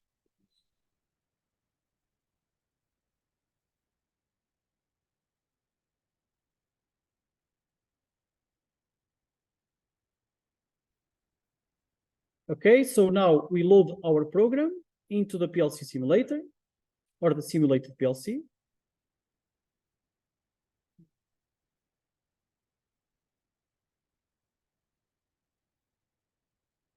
Load. So this is what I did last week. Actually, start modules, no need to start, we can start them from here. So we can actually go here and say that we want to still thinking about it.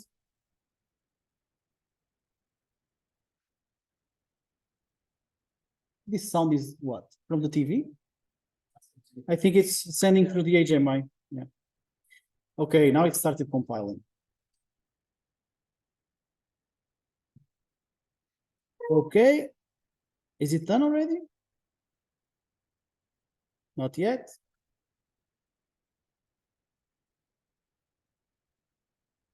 Now, yes. Okay, finally.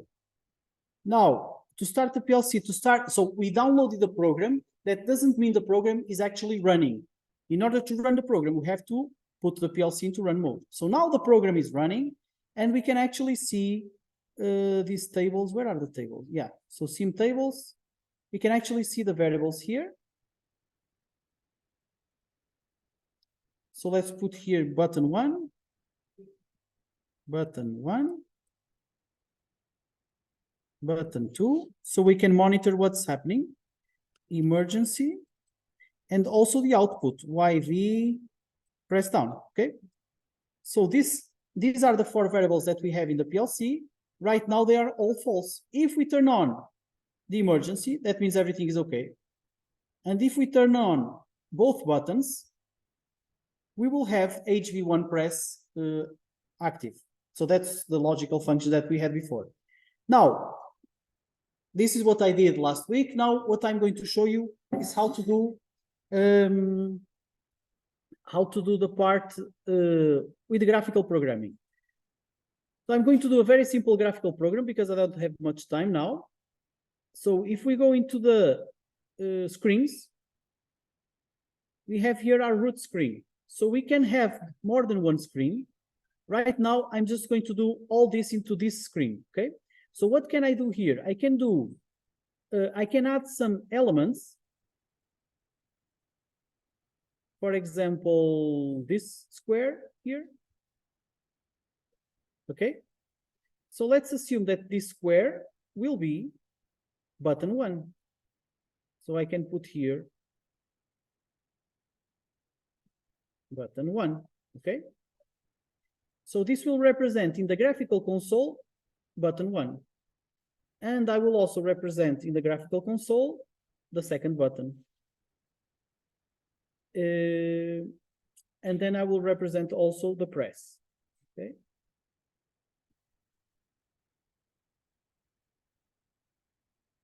So let's say that when the press, so now what can we do? We can actually change the drawing based on whether on the state of the PLC. So how can we do it? First, you see this button here, this rectangle. What can we do with this rectangle? It's actually quite large. Let me try to make it smaller. Okay. So if you see the properties of this rectangle, it will tell you the following: appearance, okay? And then animations. So we are going to work with animations. What do the animations do? They change the appearance of the object based on memory positions. So let's go for an animation of display. We add a new animation, which is an animation of appearance. So now we have to do the following. As I told you, the HMI is a different equipment. It's a different device, not the same as the PLC. So that means that it doesn't have the same memory as the PLC. However, we can actually select here a variable from the PLC, and what will actually happen is that it will automatically establish a connection between the variable of the PLC that we selected and the cloned variable in the HMI. So it's not the same variable, those are two different variables, but which are actually being synchronized continuously, okay? So for example, if I have X1 in the PLC and I want to use it from the HMI, it will create an X1 in the HMI, and then we'll synchronize them periodically. So I can go into the HMI, PLC tags. Where is PLC tags? No, sorry, not PLC tags, HMI tags. Here, show all tags. And now all I have to do is to create my variables, so I can say button 1 HMI, just so I know that this is the HMI. And I can do here the connection will be, oops, no, here PLC tag will be PLC tags, default tag table. Let's go down, button 1. Estava em cima, depois estava porque ele pôs por ordem alfabética. Okay? So I've just created a variable on the HMI side, and I told it that it should be synchronized directly with the PLC. Okay. So when I'm doing this appearance, so going back, if I'm doing the appearance of the, so let's go back to the screen. Where is the screen? Screens, root screen. We were working on the button 1, and we were doing this appearance.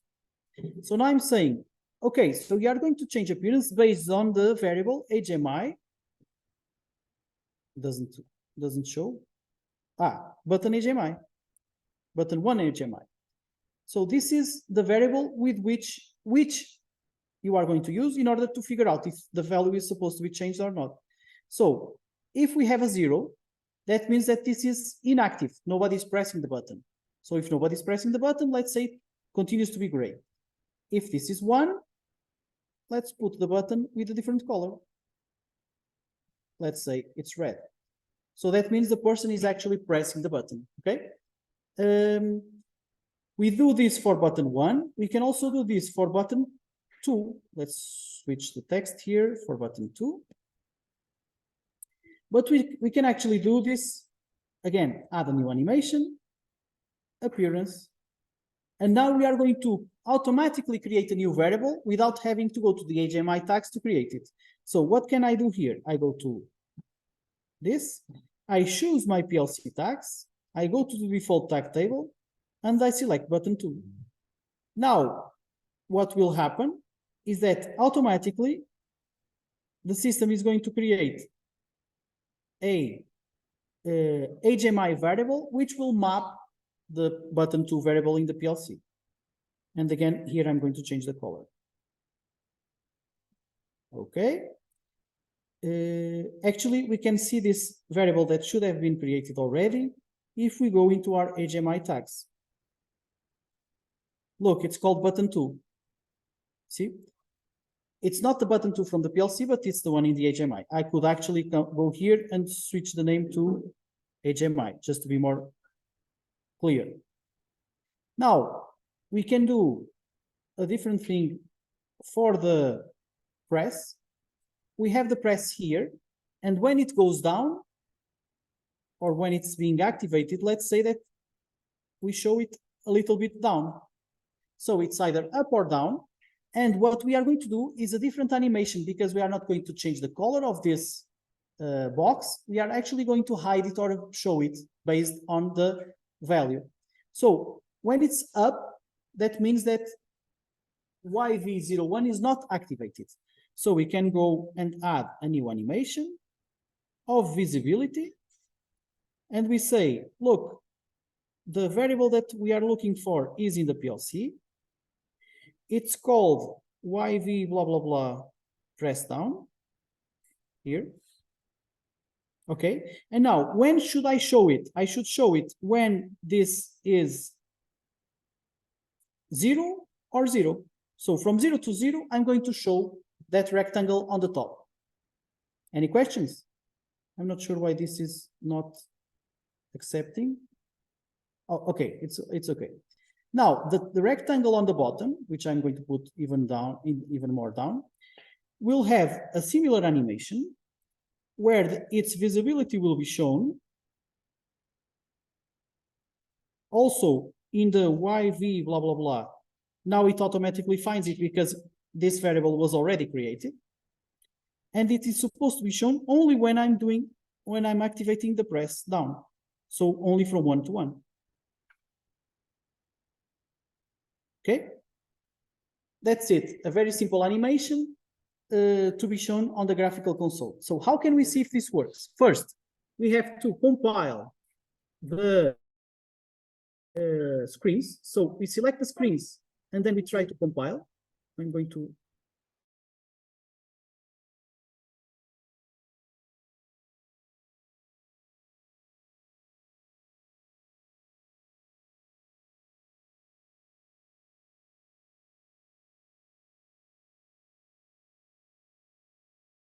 estiver desligado e o outro só quando o IV01 estiver ligado. Portanto, nunca vão estar os dois visíveis ao mesmo tempo.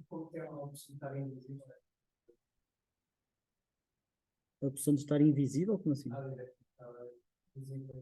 São os dois visíveis. Não, mas você pode definir quando é que está invisível ou quando é que está visível. É a mesma coisa. Okay, so now we are going to compile the screens. So select the screens and now compile. So that means this compile button that I pressed just now is a contextual button. It will either compile the PLC code or the HMI code based on what you are selecting on the project tree. So 0 errors, 5 warnings. Forget about the warnings for now. That means 0 errors is good. And now we already have the PLC up and running. Let's, for example, take our hands from the buttons. And now we need to simulate also the PLC. So now we need to launch this one. Sorry, we need to simulate also the HMI. So we need to launch this one, the HMI simulator. For this, we go here and we press this after compiling, start simulation with the HMI selected in the project tree. Now it compiles once again. Let's see if it works. Okay, so this is what you are going to see in the screen of the HMI. And this is what we've just configured. So now, for example, if I press button 1 here in my PLC simulator, you will see that the button 1 will become red. And if I press button 2 becomes red and the press comes down. For example, if I activate my emergency by turning off the variable emergency, if we have an emergency, the press comes up, okay? And that's how you can use the HMI simulator to try to verify your entire program. Next week, we will do the kernel maps and then start with a new practical assignment. So perhaps you can do some experiments. Be sure to have the TIA portal installed and be able to do one of these projects, very simple projects, just so you know how to operate things, okay? Any questions? Okay, see you next week. Então, eu digo sempre, any questions? Não, depois chamam-me logo. Mas, basta lá.